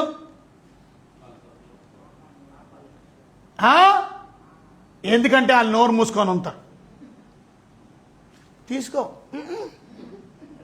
అది తినడానికి నోరు బిగబెట్టేశాడు, తప్పులు ఒప్పుకోవడానికి నోరు బిగబెట్టేశాడు. వద్దు, నువ్వు తీసుకోకుండా ఉండమే బెటర్. ఎవరు తీసుకోకూడదు బల్ల తెలుసా? బల్ల ఎవరు తీసుకోకూడదు అని అంటే, తప్పుని ఒప్పుకోవడానికి ఇష్టం లేనోడు, ఇంకా ఆ తప్పుని దాచిపెట్టేసి ఇంకా నేను కొనసాగించాలి అనే ఉద్దేశం కలిగినోడు బల్లలో పాలు పంపులు పొందడు. He is not ready to confess his sin and is not ready to leave his sin. ఆ పాపాన్ని ఒప్పుకోవడానికి, ఆ పాపాన్ని విడిచిపెట్టడానికి అతనికి ఇష్టం లేనప్పుడు ప్రభు బల్లలో పాలు పంపులు పొందరు. అది పొందకుండా ఉండడమే బెటర్, ఎందుకంటే మీకు మంచిది కాదు.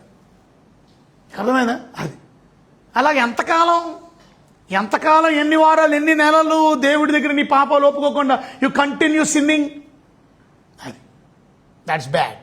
అది అందుకనే మీరు బల్ల అందించేవాళ్ళు ముఖ్యంగా ఏం చేయండి, ఇవ్వండి, నిలబడిన వాళ్ళకి ఇవ్వండి, చేతులు చూపించడానికి ఇవ్వండి, కానీ బోఫోర్ చేయకండి, తిదిగో అనకండి. ఏ పాపంలో ఉన్నాడో, ఎందుకు వదిలిపెట్టడానికి ఇష్టం లేదో మనం బలవంతం చేయొద్దు ఎవరిని. అది people are not interested to take participate in the holy communion, that means they are not ready to confess their sin. వాళ్ళ పాపాన్ని ఒప్పుకోవడానికి, ఈడిచి పెట్టడానికి ఇష్టం లేదు. Okay, continue doing it. దావీదు తప్పు చేసినప్పుడు తప్పును ఒప్పుకున్నాడా లేదా? కీర్తనకారుడైన దావీదు 32వ అధ్యాయంలో, కీర్తనకారుడైన దావీదు 32వ అధ్యాయం 5వ వచనంలో ఏమని రాస్తుంది? దేవుని వాక్యం చెప్తుంది, నా దోషములు నేను కప్పుకొనక నీ ఎదుట నా పాపమును ఏం చేశాను? ఒప్పుకొంటిని. కప్పుకోలేదు. ఇందాక చదువుకున్నాం, అతిక్రమములు దాచిపెట్టేవాడు వద్దు, అతిక్రమములు దాచిపెట్టేవాడు వర్దెల్లడు, వాడిని ఒప్పుకొని విడిచిపెట్టేవాడు కనికరంపడు. ఒప్పుకోవాలి కానీ ఏం చేయకూడదన్నావు? కప్పుకోకూడదు. ఇదే మాట వాడారు ఇక్కడ. ఏమన్నారు? నా దోషములు ఏం చేయట్లే, కప్పుకొనక, ఒప్పుకోను, నీ ఎదుట నా పాపం నేను చేశాను. How many of you ready to confess your sin? What ever sin, అది సెక్స్ సంబంధించిన సిన్న, జారత్వానికి సంబంధించిన సిన్న, వ్యభిచారానికి సంబంధించిన సిన్న, అబద్ధం అనే సిన్న, మోసం అనే సిన్న, whatever it may be, can you confess it? బూతులాడిన సిన్న, పోకిరి మాట్లాడే సిన్న, శాపనార్థాలు ఆడిన సిన్న, కుల్లి కపటం దేశం అసూయలు ఉన్న సిన్న, ఏమో any sin, if it is a sin according to the Bible, just leave it, man. విడిచిపెట్టు. అతిక్రమములను ఏం చేసేవాడు? ఇక్కడ ఒప్పుకున్నా, నేను నా పాపములు కప్పుకొనక, నా దోషములు కప్పుకొనక, నా పాపాలు కప్పుకొనక, నా పాపములు ఏం చేశాను? ఒప్పుకొన్నాను. యెహోవా నా సన్నిధిలో నా అతిక్రమములు ఒప్పుకొందును అనుకుంటుని, నీవు నా పాప దోషమును ఏం చేశావు? ఎప్పుడైతే ఒప్పుకుంటే పరిహరించాను. కొంతమంది ఉన్నారు, బల్ల ఇచ్చిన ఏం చేయమన్నారు? మూతి బిగించేసుకుంటారు, మాట్లాడరు, నోరు మెదపరు. నోరు మెదపకుండా బల్ల తీసుకోవద్దు. అది అర్థమైందా? నోరు మెదపు, మాట్లాడి ఒప్పుకో. అలాగే తినేటప్పుడు కూడా నోరు మెదిపి పళ్ళు ఆళ్ళించి మింగేక, రొట్టె మింగేక, అది నోడారించి నవిలి తిను. టైం తీసుకో, ప్రాబ్లం లేదు. కంగారుగా డబ్బా తీసుకోవడానికి వచ్చేసారు నీ దగ్గరికి అన్నాను, ఉంటారు, అవసరం అయితే వెయిట్ చేస్తారు, మళ్ళీ వస్తారు నీ దగ్గరికి. నేను కంగారు పెట్టారు, మెల్లికి తిను అని ఒప్పుకో. ఒప్పుకోకపోతే ఏంటండి? ఒప్పుకోకపోతే ఏమైద్దో తెలుసా? అయ్యగారు కూడా ఏం చేశాడంటే, దావీదు గారు, ఈయన ఒప్పుకోకుండా 4వ వచనం వెనక్కి వెళ్దాం, కొంచెం వెనక్కి వెళ్దాం. వెనక్కి వెళ్తే చూసారా, 4వ వచనం దివార, నెక్స్ట్ వచ్చిన 3వ వచనం, నేను మౌనినై ఉండగా. ఇది మౌనినై అంటే ఏంటి? పాపాన్ని ఒప్పుకోరా నాయన అంటే ఏం చేస్తారు కొంతమంది?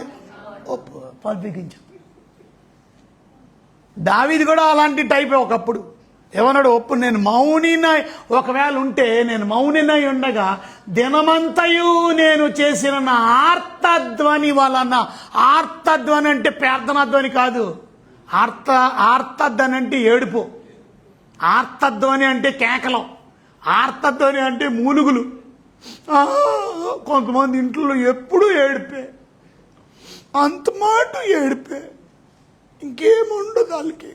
ఎందుకంటే మౌనంగా ఉన్నారు కనుక. అది కొంతమంది ఇంట్లో ఎప్పుడూ ఏడిపే. నువ్వు ఎంతసేపు మౌనంగా ఉంటావు అంతసేపు ఏడిపోతూనే ఉంటుంది. కనుక ఏం చేయ, కొంచెం మౌనంగా ఉండొద్దు. నీ లేకపోతే నువ్వు మౌనంగా ఉన్న వాళ్ళ ఇంట్లో ఆర్తధ్వని, సైలెంట్గా ఉండి నీ పాపాలు ఒప్పుకోకపోతే ఆర్తధ్వని. ఎందుకు? నా ఎముకలు ఏమైపోతున్నాయి, అది ఎముకలు కొల్లబొడి చేతన దేవుడు, అది ఎముకలు క్షీణించిపోతున్నాయి. అది మీ ఇష్టం. అర్థం చేస్తారా? మరి ఒప్పుకోండి, తప్పులు ఏం చేయండి, ఒప్పుకోండి, విడిచిపెట్టండి. రాయ్ ఎన్ని అయిపోయినాయి? ఇక లాస్ట్ ఇది చెప్పేసి ముగించుకుందాం. నేను కూడా మళ్ళీ వేరే ఊరు వెళ్ళాలి కనుక వింటున్నారా మీరు? చెప్పనా? ఏడది చూడకుండా చెప్పేస్తారా మళ్ళీ అన్నీ? వెరీ గుడ్, మీరు షార్ప్, నాకు తెలుసు. కనుక I'm proud of all of you. కనుక 7వది ప్రార్థన ఎందుకో చెప్పక ముందు 6 చెప్పండి. మొదటిది దేవునితో సహవాసం, 2 దేవుని మీద ఆధారపడ్డం, 3 జ్ఞానం, ప్రతి శోధనలోని శ్రమలోని తప్పించబడ్డానికి మనకి కావాల్సిన దైవ జ్ఞానం, 4 ఆపత్కాలంలో విడుదల కొరకు, 5 ఎందులో నుంచి ప్రతి శోధన, శ్రమలు, చింతలు, విచారణలు, చింత ఎన్నిటిలో నుంచి బయటికి రావాలంటే, రిలీఫ్ కావాలంటే ఏం చేయాలి? బోర్నమేట తాగను కదా, వేడి టీ తాగు, అది రాదు, రిలీఫ్ రాదు. ప్రార్థన చేయి, ప్రార్థన చేస్తే నీ చింత అంతా పోద్దంతే. కొంతమందికి చిన్న జబ్బు వస్తే చాలా ఆలోచించేస్తారు. ఆలోచించడం వల్ల అన్ని జబ్బులు వచ్చేస్తాయి నీకు. అంత ఆలోచించక, ఏమీ లేదు, చిన్నదే పెద్ద, అంత అడవుడు ఎందుకు, పెద్దగా ఆలోచిస్తారు, దానివల్ల సమస్య వస్తుంది. 6వది పాపాన్ని, తప్పుల్ని, అతిక్రమాలు, దోషాలను ఏం చేయాలి మనం? ప్రార్థన ఇచ్చాడు దేవుడు, నాతో మాట్లాడినంత చెప్పుకో అన్నాడు, చెప్పేసుకో, ఇంకెందుకు బాధ? అమ్మా వింటున్నారా? అర్థం అవుతుందా? ఒకడంట వాళ్ళ ఇంట్లో ఉన్న 100 బాతుల్లో వాతిని కుర్రోడు ఏం చేశాడు? కేటలు బండి పెట్టి కొట్టేశాడు. మామూలు కొట్టాడంటాడు, సరదాగా ఆడుకున్నాడు. ఇది కొంచెం గట్టి తగిలిన బాల్ చచ్చిపోయిందంట. ఆ బాల్ చచ్చిపోగానే అక్క చూసిందంట, అరే నువ్వు బాతుని చంపించాక మా అమ్మతో చెప్తా, మా అమ్మ నిన్ను ఫుల్గా డోసు కొడుతుంది. మన మామ కాదు, మన సాయమ్మ గారు తాత. పిల్లలు అల్లాడిపోతారు లాగా. కనుక చెప్తాను అని అంటే చెప్పక ఏం చేయమంటే గౌ నీళ్ళు తీసుకొచ్చాయి. ఆడి పంపుల దగ్గర బోరు పంపులో కొట్టేసి నీళ్ళు తెచ్చేస్తాడు. నీళ్ళు తెచ్చేస్తుంటే అప్పుడు కర్రలు పొయ్యికి కర్రలు లేవు అని, కర్రలు రోజు అలా అక్కే తెచ్చుకుంటుంది, నీళ్ళు అలా అక్కే తెచ్చుకుంటుంది. కానీ ఇప్పుడు అంటే కర్రలు తీసుకురా, నేనేం తెస్తానక్క అని చెప్పనా మా అమ్మతో? వద్దులే వెళ్ళి తెచ్చేస్తున్నాడు. కూర యొక్క కొంచెం అంటే ఏంట్రా మొత్తం నువ్వు, ఈ అక్కేమో ఇంత వేసుకుంటుంది, వీడికి మాత్రం పచ్చడిలాగా వేసి, అక్క కొంచెం కూర అయ్యాక ఇంత అన్నం ఉంది ఇలా చెప్పనా? వీడికి అన్నం పెట్టట్లేదు, పోయిన వీడు ఇలాగా సన్నంగా అయిపోతున్నాడు పాపం. వారం రోజులు చూసాడు వీడు. ఇలా కాదని ఆలోచించి ఎలాగోలాగా మా అమ్మ దగ్గరికి వెళ్ళాడు. మా అమ్మగారు ఎరా ఇలాగున్నావేంటి? ఆ రోజు మూడు బాగుంది మా అమ్మది, మంచిది, ఏమనలా. ఎరా ఇలా ఉన్నావేంటి, సన్నంగా అయిపోయావేంటి? ఏం లేదు మా అమ్మ చెప్పురా ఏమైంది? మా అమ్మ ఏమైంది? నేను తప్పు చేశాను మామ. ఏంట్రా తప్పు? అని నేను కావాలని కాదు మా అమ్మ, అది క్యాటిల్ పౌడర్ పెట్టి కొట్టాను, మన బాత్ ఒకటి చచ్చిపోయింది. కొట్టేస్తుందేమో అనుకున్నాడు. సర్లేరా ఒప్పుకున్నావు కదా, ఇప్పుడు అవి చేయకురా, ఒప్పేసుకున్నావు కదా పోలే. బెల్ట్ కొట్టలేదు, ఒక మాట అనలేదు, గసరలేదు. గుండె నిండా ప్రశాంతత. అమ్మ ఇవాళ మన పాపాలు దేవుడి దగ్గర ఒప్పుకుంటే అంత ప్రశాంతంగా ఉంటాం. ఇంటికి రాగానే అలా అక్కనిందంట, రేయ్ నీళ్ళు పట్టరాలేదండి, నేను పట్టరాను అన్నాడు. ఏంట్రా ఎదురిస్తున్నానండి, చెప్పనా మా అమ్మతో అని చెప్పుగా అన్నాడు. సరే అని ఈడేదో మారిపోయినట్టు ఉన్నాడు ఏంటని చెప్పి నీళ్ళు ఏమే తెచ్చుకోండి. కర్రలు రే కర్రలు పడరా, పొయ్యిలు కర్రలు నేను తేనా అన్నాడు. చెప్పనా చెప్పగా 10 సార్లు చెప్పనా చెప్పేటి కొడుకో. ఏంట్రా ఇళ్ళు ఇంత మార్పు వచ్చింది? కొరే మళ్ళీ పచ్చడిలాగా వేసింది ఇంత నంచుకోవడానికి. పచ్చడి కదే చెప్పనా గట్టిగా మాట్లాడింది. దాకెళ్ళకి చెప్తే చెప్పుకో వెళ్ళి నీ కూర కూడా నేనే వేసేసుకుంటాను ఏంటి వీడికి ఎంత కాన్ఫిడెన్స్ అని అంటే అసలైన వాళ్ళతో ఏం చేశాడు ఈడే వెళ్ళి డైరెక్ట్గా చెప్పాడు. ఇంకా పక్కోడు ఏం చెప్పాలా? ఇవాళ మన పాపం గురించి ఆడు చూశాడు ఈడు చూశాడు చెప్పనా అని చెప్పుకుంటే అసలే నేను ఎవరితో చెప్పేశాను? ఆయనే నన్ను క్షమించాడు, నువ్వేడ్రా నన్ను. కానీ మనం చెప్పుకోకపోతే మంచిది కాదు. చివరికి ఆఖరిది ఏంటనంటే ప్రార్థన ఎందుకు చెయ్యాలంటే ఎందుకు చేయాలి మిమ్మల్ని అడుగుతాం. 1 తిమోతికి రాసిన పత్రిక 2వ అధ్యాయం 1 నుంచి 5 వచనాలు. ఎందుకు చేయాలా?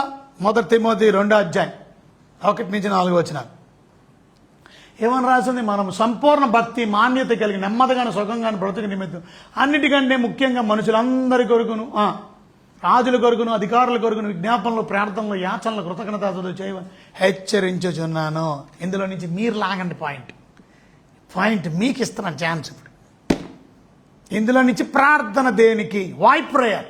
అన్ని నేను చెప్పేసానుగా 6 చెప్పా, 7వది మీరు చెప్పండి. ఒకరు చెప్పండి, చేయి చూపించండి, వాళ్ళని అడుగుతా. అందరితో చేపలు అమ్ముకున్న వాళ్ళలాగా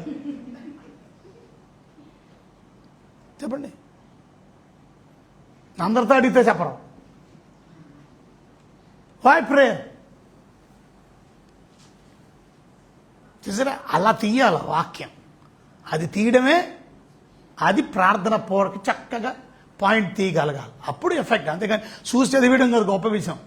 అది ఏ వర్తమానం సిద్ధపరచాలో ఆ వర్తమానాన్ని ఎలా చెప్పాలి ఇది చెప్తాం బైబిల్ కాలేజీలో మా పాస్టర్లకి కూడా ఎలా వాక్యం చెప్పాలి. సరే పాయింట్ ఇక్కడ మీరు రాజుల కొరకు, అధికారుల కొరకు, విజ్ఞాపనలు, ప్రార్థనలు, యాచనలు అని కొన్ని మనుషులందరి కొరకు ముందు వచ్చిన మనం చూస్తే మనుషులందరి కొరకు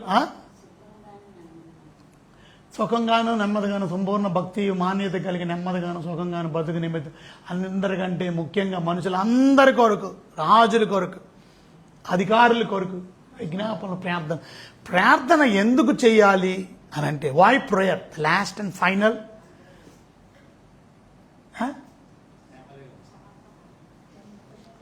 అంతమారి స్వార్థమే. మీరు నెమ్మది కోసం చేస్తాడంట. నిజమే, కరెక్టే. మనం నెమ్మదిగా ఉండడానికి ప్రార్థన చేయడం మంచిదే.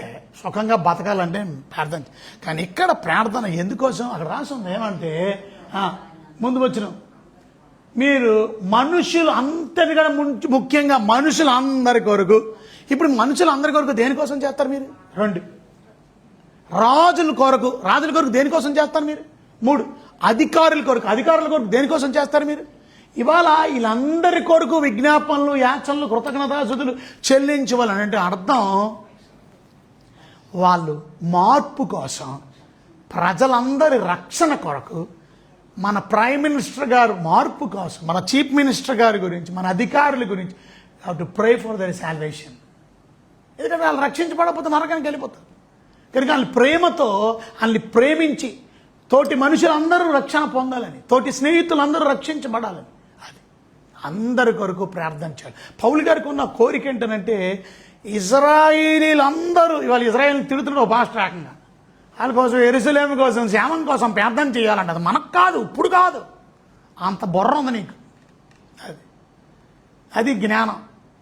కానీ భక్తుడైన పౌలు గారు ఇవాళ పాత నిబంధన నమ్మేవాళ్ళు వాళ్ళందరూ యూదుల్ని మనం ఎప్పుడు you have to love those juice people because రేపు వచ్చేది 7 ఏళ్ల శ్రమలు కూడా వాళ్ళ సాల్వేషన్ కోసం, వాళ్ళ రక్షణ కొరకు. వాళ్ళేం దేవుడు వదిలేయట్లా. వాళ్ళని దేవుడు వదిలేయాలి. సిలువేసిన సువార్త ప్రకటించిన వాళ్ళని కొట్టారంట. అందుకనే సువార్త ప్రకటించిన వాళ్ళు కొట్టిన వాళ్ళని ప్రార్థన చేస్తావా అని అడుగుతున్నాడు. సువార్త ప్రకటించడం కొట్టడం ఏంటైనా? అసలు యేసు ప్రభుని సిలువేసిన వాళ్ళు, చంపేసిన వాళ్ళు, ప్రవక్తల్ని చంపేసినటువంటి వారి గురించి ఇంకా ప్రార్థన చేయాలి. వాళ్ళ క్షేమం కొరకు ప్రార్థన చేయాలి. ఎందుకంటే ఏర్పాటు చేయబడిన వాళ్ళు తర్వాత మనం రోడ్ల మీద ఉన్న వాళ్ళు మనల్ని కూడా దేవుడు ఏర్పాటు చేశాడు. You cannot forget that. మర్చిపోలేం. అందుకనే పౌలు గారు అంటాడు రోమిలకు రాసిన పత్రిక 10వ అధ్యాయం 1వ వచనంలో ఇశ్రాయేలీలందరూ రక్షణ పొందాలని నా హృదయ అభిలాష కోరిక అంటే చూసారు అక్కడ రాసింది. సహోదరులరా, ఇశ్రాయేలీలు రక్షణ పొందవలెనని నా హృదయం కోరిక, నా హృదయ అభిలాష, వారి విషయమై నేను దేవునికి చేయి ప్రార్థన అయినదయే. అది నువ్వు చేయవలసిన ప్రార్థన. ప్రార్థన ఎందుకు చేయాలా? రక్షణ కొరకు, మార్పు కోసం, మారు మనిషి కోసం. వాళ్ళందరూ మారాలని, నీ పిల్లలు మారాలి, నీ కుటుంబం మారాలి, నీ చుట్టుపక్కల వాళ్ళు మారాలి, నీ మనుషులందరూ మారాలి, నీ ఆంధ్ర రాష్ట్రంలో ఉన్న వాళ్ళు మారాలి, ఇండియాలో ఉన్న వాళ్ళు మారాలి, ప్రపంచంలో ఉన్న వాళ్ళు మారాలి. అది ఆయనకి ఇజ్రాయిలీలందరూ రక్షించబడాలి. నీకుందా కోరిక? మీ ఇంట్లో వాళ్ళందరూ రక్షించబడ్డారా? ఈ రాత్రికి ప్రభు వస్తే మీ ఇంట్లో వాళ్ళందరూ ప్రభు దగ్గరికి వెళ్తారా? నీకు అంత భయం లేకుండా ఉంది. నీ భర్త మారాడా? నీ భార్య మారిందా? నీ పిల్లలు మారారా? నీ కుటుంబం అంతా రేపు పరలోకానికి వెళ్ళగలదా? ఈ రాత్రికి ప్రభు వస్తే are you ready? Are you praying for their salvation? రక్షణ కొరకు ప్రార్థన చేస్తున్నావా? ఎంతమంది కొరకు ప్రార్థన చేశారు? రాలేని గురించి ప్రార్థన చేశారా? బోళ్ళు ప్రార్థన చేశారు. పిల్లలు కూడా మీ డాడీస్ కరెక్ట్ గుడికి రావట్లా, ప్రార్థన చేశారా? మీ కుటుంబానికి మీ భర్త సరిగ్గా రావట్లా, ప్రార్థన చేశారా? నీకే భారం లేనప్పుడు దేవుడు ఎందుకు చేస్తాడు? నువ్వు దేవుని దగ్గర పెట్టలా, నీ సమస్య పెట్టలా, రక్షణ కొరకు ప్రార్థన చేయట్లా, నీ కుటుంబ రక్షణ కొరకు, నీ ఫ్యామిలీ సాల్వేషన్ కొరకు, నీ అన్నదమ్ముల రక్షణ కొరకు, నీ ఫ్రెండ్స్ సాల్వేషన్ కొరకు. How many bringing your friends to the church? Me friend ఎప్పుడైనా తీసుకొచ్చా చర్చ్కి? కొత్త వారిని ఎప్పుడైనా రక్షణ కొరకు నడిపించడానికి దేవుడి దగ్గర సన్నిధికి తీసుకొచ్చావా? అందుకే 1, 2, 3 మీటింగ్, 1, 2, 3 మీటింగ్ మనం ఒకడే తినడానికి కాదు, బయట వాళ్ళు కూడా భోజనం పెట్టడానికే భోజనాలు పెట్టాం. మనం ఒకరిని తినడానికి కాదు, మనం రోజు తినేది అవసరం, మనం తినే మానేసి వాళ్ళకి పెట్టాలి. And that's what we have to do. Love them and bring them so that they can eat, they can enjoy the fellowship and they can listen God's word. దేవుని వాక్యం హృదయంలోకి వెళ్ళినప్పుడు తప్పక వారి జీవితంలో ఫలితం, ఆశీర్వాదం. Because you love them, you pray for them for their salvation. 7 విషయాలు విన్నాం. ప్రార్థన అంటే మొదటిది దేవునితో సహవాసం. ప్రార్థన అంటే ఆయన మీద ఆధారపడ్డ, డిపెండెన్స్ అనుకో.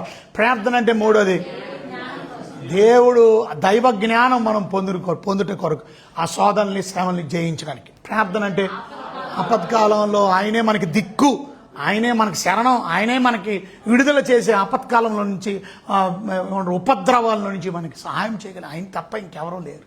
అది కష్టం రాగానే ఎవరికి ఫోన్ చేస్తాం? అమెరికా కొడితే 911కి కొట్టేస్తాడు, 911. అది మనం 1100 కొట్టేస్తాం, పోలీసులు కొట్టేస్తాం. మీకు ఇష్టం వచ్చింది నేను విడిపించిన. కానీ మనం కొట్టవలసింది 333 333. ఎవరు ప్రార్థనది? ఇర్మియా 33:3. ఆపత్కాలం ఇర్మియా 33లో ఏముందా?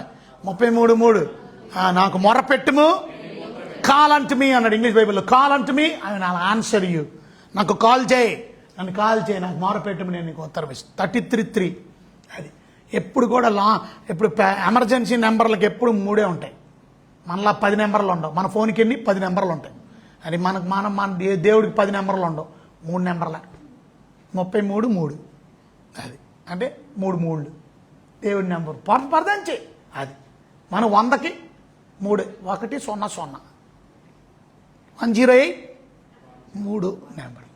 109 911 333. ఎమర్జెన్సీ ప్రార్థన చేసి దేవుడు ఇస్తాడు, సాయం చేస్తా. ఎప్పుడు ఎమర్జెన్సీ ఉన్నా, ఆపత్కాలంలో ఇప్పుడు సముద్రంలో నుంచి ఇడిపించగలిగిన వాళ్ళు ఇంకెవరైనా ఉన్నారా? అందుకని ఫోన్ కొట్టేశాడు. ఎవరికి? ఏమన్నా కొట్టేశాడు ఫోన్. కొట్టగానే అక్కడి నుంచి ఆన్సర్ వచ్చేసింది. నేను ఫైర్ ఇంజిన్ వాళ్ళకి కొడతాను, తాడులు వేస్తారు. ఎవరికి వేసినా ఇంక నీకు బయటికి రాలేవు, సముద్ర గర్భంలోకి వెళ్ళిపోయావు. నువ్వేమో సముద్రం అనుకుంటున్నావు, కానీ సముద్రంలో నువ్వు ఫైర్ ఇంజిన్ వాళ్ళు ఎంత సముద్రంలోకి వెళ్ళి వాళ్ళు డైవర్స్ని పంపించినా నువ్వు ఎక్కడ దొరకవు. ఎందుకని? నువ్వు చేప కడుపులు, నువ్వు ఎక్కడున్నావు నీకే తెలియట్లా. అది నువ్వు సరిగా ఆన్సర్ చెప్పలా, మొత్తం అంతా గాలించిన సముద్రం అంతా నువ్వు ఎక్కడ కనపడలా, వాళ్ళు వెళ్ళిపోతారు మళ్ళా. కానీ నువ్వు ఎక్కడున్నావు? చేప కడుపులో. నువ్వు ఎక్కడున్నావు ఎవరికి తెలుసు? అందుకే ఎక్కడ కొట్టాలో నెంబర్ అక్కడే కొట్టాడు, అందుకే బయటకు వచ్చాడు. అది మనకేమో తెలియదు, మనం అమాయకులు, అందుకే రావు దేవుని సన్నిధికి రావు ప్రార్థన చేయడానికి. 5ది రిలీఫ్ కోసం. అమ్మా రిలీఫ్, టీ తాగితే అంత రిలీఫ్ వస్తుంది కొంతమందికి, రిలీఫ్ అయిపోతారు. కానీ టీలు బిస్కెట్లు ఇవి కాదు, కానీ ఏం తింటే రిలీఫ్ కాదు. ఏమి ప్రార్థన చేస్తే చింతలన్నీ పోతాయి, చింతలన్నీ పారిపోతాయి నీ దగ్గర నుంచి. ప్రార్థన చేస్తే చింతలు పరిగెత్తుకొని వెళ్ళిపోతాయి. చింతలొద్దు, చింత ఉన్నాడు ప్రార్థన చేసేది, ఇబ్బంది పడి. నెక్స్ట్, పాపాన్ని ఒప్పుకొని విడిచిపెట్టడానికి ప్రార్థన చేస్తాం. చివరిదే ఇతరుల మార్పు రక్షణ కొరకు ప్రార్థన. లేచి నిలబడదాం, ప్రార్థన చేసుకుందాం. ప్రభా మీకు ఎన్నో వందనాలు, స్తోత్రాలు. ప్రభా మీ బిడ్డలు చక్కగా 7 గంటలకే వచ్చి సన్నిధిలో ప్రార్థనలో గడిపారు.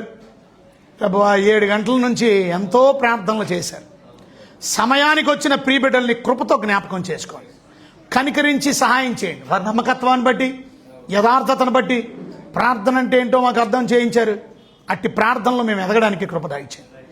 వచ్చిన ప్రతి బిడ్డని పేరు పేరు వరుసను దీవించి ఆశ్రయించండి. మీ కార్యాల గురించిన ఆసక్తి మాలో అందరిలో దయచేయండి. మీ సేవ చేయాలనే ఆసక్తి మాకు దయచేయండి. మీ గురించి ఇతరులకి సువార్తను ప్రకటించాలనే గురి మాకు దయచేయండి. మనుషులందరూ రక్షణ పొందాలనే ఆసక్తి, రాజులు, అధికారులు అందరూ కూడా మారు మనసు పొందాలి. ఆ గురితో మేమందరం పనిచేయడానికి సహాయం చేయండి. వచ్చిన ప్రతి బిడ్డని దీవించండి. మా ఆపత్కాలంలో, మా ఉపద్రవంలో, మా కష్టకాలంలో మేము మొరపెడితే మాకు ఆన్సర్ చేసి విడుదల చేయగలిగే గొప్ప దేవుడు మాకు ఉండరు. మాకు ఎందుకు భయం, ఎందుకు విచారంతో ఉన్నాం, ఎందుకు చింతతో ఉన్నాం, ఎందుకు చీకుతో ఉన్నాం, ఎందుకు నిరుత్సాహంతో ఉన్నాం? ఎంత మంచి దేవుడు అయ్యా మీరు, మా మంచి దేవుడు. మా పట్ల మీకున్న శ్రద్ధను బట్టి మీకు స్తోత్రం, మా పట్ల మీకున్న ఆసక్తిని బట్టి మీకు స్తోత్రం. మమ్మల్ని మీ రక్తం పెట్టుకొని మమ్మల్ని పాపము నుండి విడిపించి నీతిమంతులుగా చేసి మీ నిత్య రాజ్యానికి వారసులుగా సిద్ధపరచండి. మరి మేము మారాం. మా భర్త కానీ, భార్య కానీ, పిల్లలు కానీ, కుటుంబం కానీ, ఇంకా అన్నదమ్ములు కానీ, అక్క చెల్లెలు కానీ, మా ఇంట్లో ఉన్న వాళ్ళు ఎవరు మారకపోయినా వారు విడిచిపెట్టబడతారనే భారం మాకుండి వాళ్ళ గురించి ప్రార్థన చేసి వారిని దేవుని సన్నిధికి నడిపించే ఆసక్తి కలిగిన తల్లిగా, తండ్రిగా, కుమారుడిగా, అక్కగా, చెల్లిగా మేమందరం మా బాధ్యతలు నమ్మకంగా నిర్వర్తించడానికి కృప దయచేయండి. అయ్యో వారి గురించి మేము భారం లేనప్పుడు మేము నిజంగా వాక్యం అర్థం చేసుకోవడం లేదు కనుక ఆ భారం మా అందరిలో దయచేయండి. క్షేమంగా మమ్మల్ని మచిలీపట్నం నుంచి తీసుకొచ్చారు. మీ సన్నిధికి సకాలంలో మేము అందుకోవడానికి కృప దయచేశారు. అందుని బట్టి మీకు స్తోత్రం. ప్రభువా మీరు వచ్చిన ప్రతి బిడ్డని పేరు పేరు వరుస దీవించండి, మీ దీవెనలతో నింపండి. రేపటి ప్రయాణంలో, రేపు మీటింగ్లో, ఉదయం నుంచి సాయంత్రం వరకు జరిగే మీటింగ్ ఎంతో జయకరంగా మహిమార్థమించండి. ఎల్లుండి ఆదివారం ఆరాధనకి ప్రాముఖ్యంగా కుటుంబ సమేతంగా నేను, నా పిల్లలు, నా భర్త, నా భార్య, బిడ్డలు, కుటుంబం, అత్త, కోడలు, మా ప్రతి ఒక్కరు, మా అల్లుడు, మా మామగా ప్రతి ఒక్కరు కూడా అన్నదమ్ములు, అక్క చెల్లెళ్ళు, ఫ్యామిలీ అంతా మీ సన్నిధికి వచ్చి ఆనందించడానికి కృప దయచేయండి. సంఘం అంతా మొదటి సెషన్, రెండో సెషన్లు కూడా మేమంతా సంతోషించి, ఈవినింగ్ సెషన్ కూడా ఆసక్తి మీ బిడ్డల్లో దయచేయండి. ప్రభా బిడ్డలు ఎంతో దూరమైన ప్రయాసైనా వస్తున్నారు నమ్మకంగా. ఈవినింగ్ సెషన్ కూడా ఎంతో ఆనందిస్తున్నాం, మేము వాక్యంలో సంతోషిస్తున్నాం, పాటల్లో, ప్రార్థనలో మాకు ఇచ్చిన ఆనందం, సంతోషం బట్టి మీకు స్తోత్రాలు, వందనాలు చెల్లి మిమ్మల్ని కనపరుస్తున్నాం, మీకు వందనాలు చెల్లిస్తున్నాం తండ్రి. ఏమిచ్చి మీ రుణం చెల్లించగానే వీరికి నలిగిన హృదయంతో మీ కృతజ్ఞత స్తోత్రాలు, వందనాలు, స్తుతులు సమర్పించుకుంటున్నాం.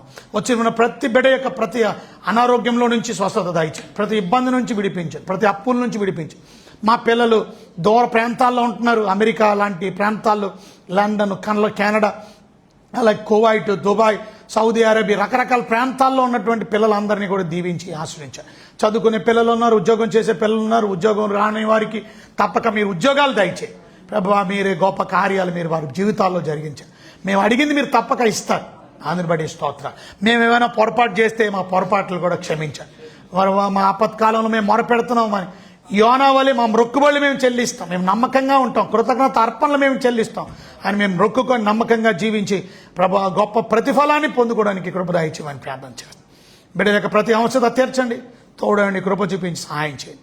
ఈ మందిరంలో అడిగిన అన్నీ కూడా మీరు అనుగ్రహించి మా ప్రార్థనలోకి జవాబిచ్చి మీ భక్తుల వాక్యంలో పెంపొందించి మా మందిరానికి కావాల్సిన పెద్ద స్థలం కూడా ప్రార్థన చేస్తున్నాం. మీ చేతుల మీద దయచేయండి. భోజనాలు పంచే కార్యక్రమం విషయంలో రేపు ఆర్ఫనేజ్ స్టార్ట్ అవబోతుంది, కొత్త బిడ్డలు జాయిన్ అవుతుండగా ఇంకా నూతనమైన పిల్లలు జాయిన్ అవ్వడానికి, పాత పిల్లలు వీళ్ళందరూ కూడా నమ్మకంగా ఉండడానికి, వాక్యంలో భక్తులు ఎదగడానికి కృప దాయించండి. వీడియో హోమ్ కన్స్ట్రక్షన్ విషయంలో కృప చూపించి మంచి వీడియో హోమ్ మేము కట్టడానికి కృప దాయించండి. వీడియోస్ పెన్షన్స్ ఇవ్వడంలో ఇంకా చాలా పనులు నమ్మకంగా మేము చేయడానికి సహాయం చేయండి. ప్రభా బయట సువార్త సభల విషయంలో అనేకమైన సభలు ఏర్పాటు, దానికి కావాల్సిన కిట్టు, దానికి కావాల్సిన ఏర్పాటుకు కావాల్సినటువంటి వనరులు అన్నీ కూడా మీరు సమృద్ధి ఇచ్చి మీరు ఇచ్చిన స్థలాలు బట్టి వందనాలు, మందిరాలు బట్టి మీకు స్తోత్రాలు. ఎస్ఎస్సీలో పనిచేస్తున్న సేవకుల్ని, సేవకురాండ్ని అందరినీ దీవించండి. వారి పరిచర్యలను కూడా నీరు కట్టి ఫలపడుతుంది. నూతనమైన మందిరాలు కట్టవలసిన స్థలాల్లో కట్టడానికి కృపదాయిచ్చమని ప్రార్థన చేస్తాం. ఏర్పాట్లన్నింటిలో మీరే తోడని కాపాడు. మేము అడుగు వాటిని అన్నింటినీ క్రీస్తు ఐశ్వర్యంలో పొందుకున్నామని నమ్ముతూ, విశ్వసిస్తూ సంతోషంతో బిడ్డలను ఇంటికి పంపించమని ఏసాయి ఘనమైన నామములు మీకు బ్రతుకులాడి శోధించి ప్రార్థించి అడిగి వినయంతో వేడుకుంటున్నాను మా తండ్రి, ఆమెన్. ప్రభువైన యేసుక్రీస్తు కృప, తండ్రి అయిన దేవుని ప్రేమ, పరిశుద్ధ ఆత్మక అన్యోన్యమైన సహవాసం నిత్యం సదాకాలం సదా మనందరికీ తోడే కాపాడి దీవించి భద్రపరిచి సంరక్షించి అడుగు వాటికన్నా ఊహించేవాడికన్నా అత్యధికంగా మా అందరికీ అనుగ్రహించి తోడని కాపాడి సహాయం చేయను గాక. ఆమేన్. అందరికీ వందనాలండి. God bless you. దేవుడు మిమ్మల్ని మీ కుటుంబాన్ని నిండుగా సమృద్ధిగా నిండారుగా దీవించిన కాక లైవ్లో వాక్యాన్ని విన్నటువంటి మిమ్మల్ని కూడా దేవుడు నిండుగా నిండారుగా సమృద్ధిగా దీవించి ఆశీర్వదించిన కాక. God bless you.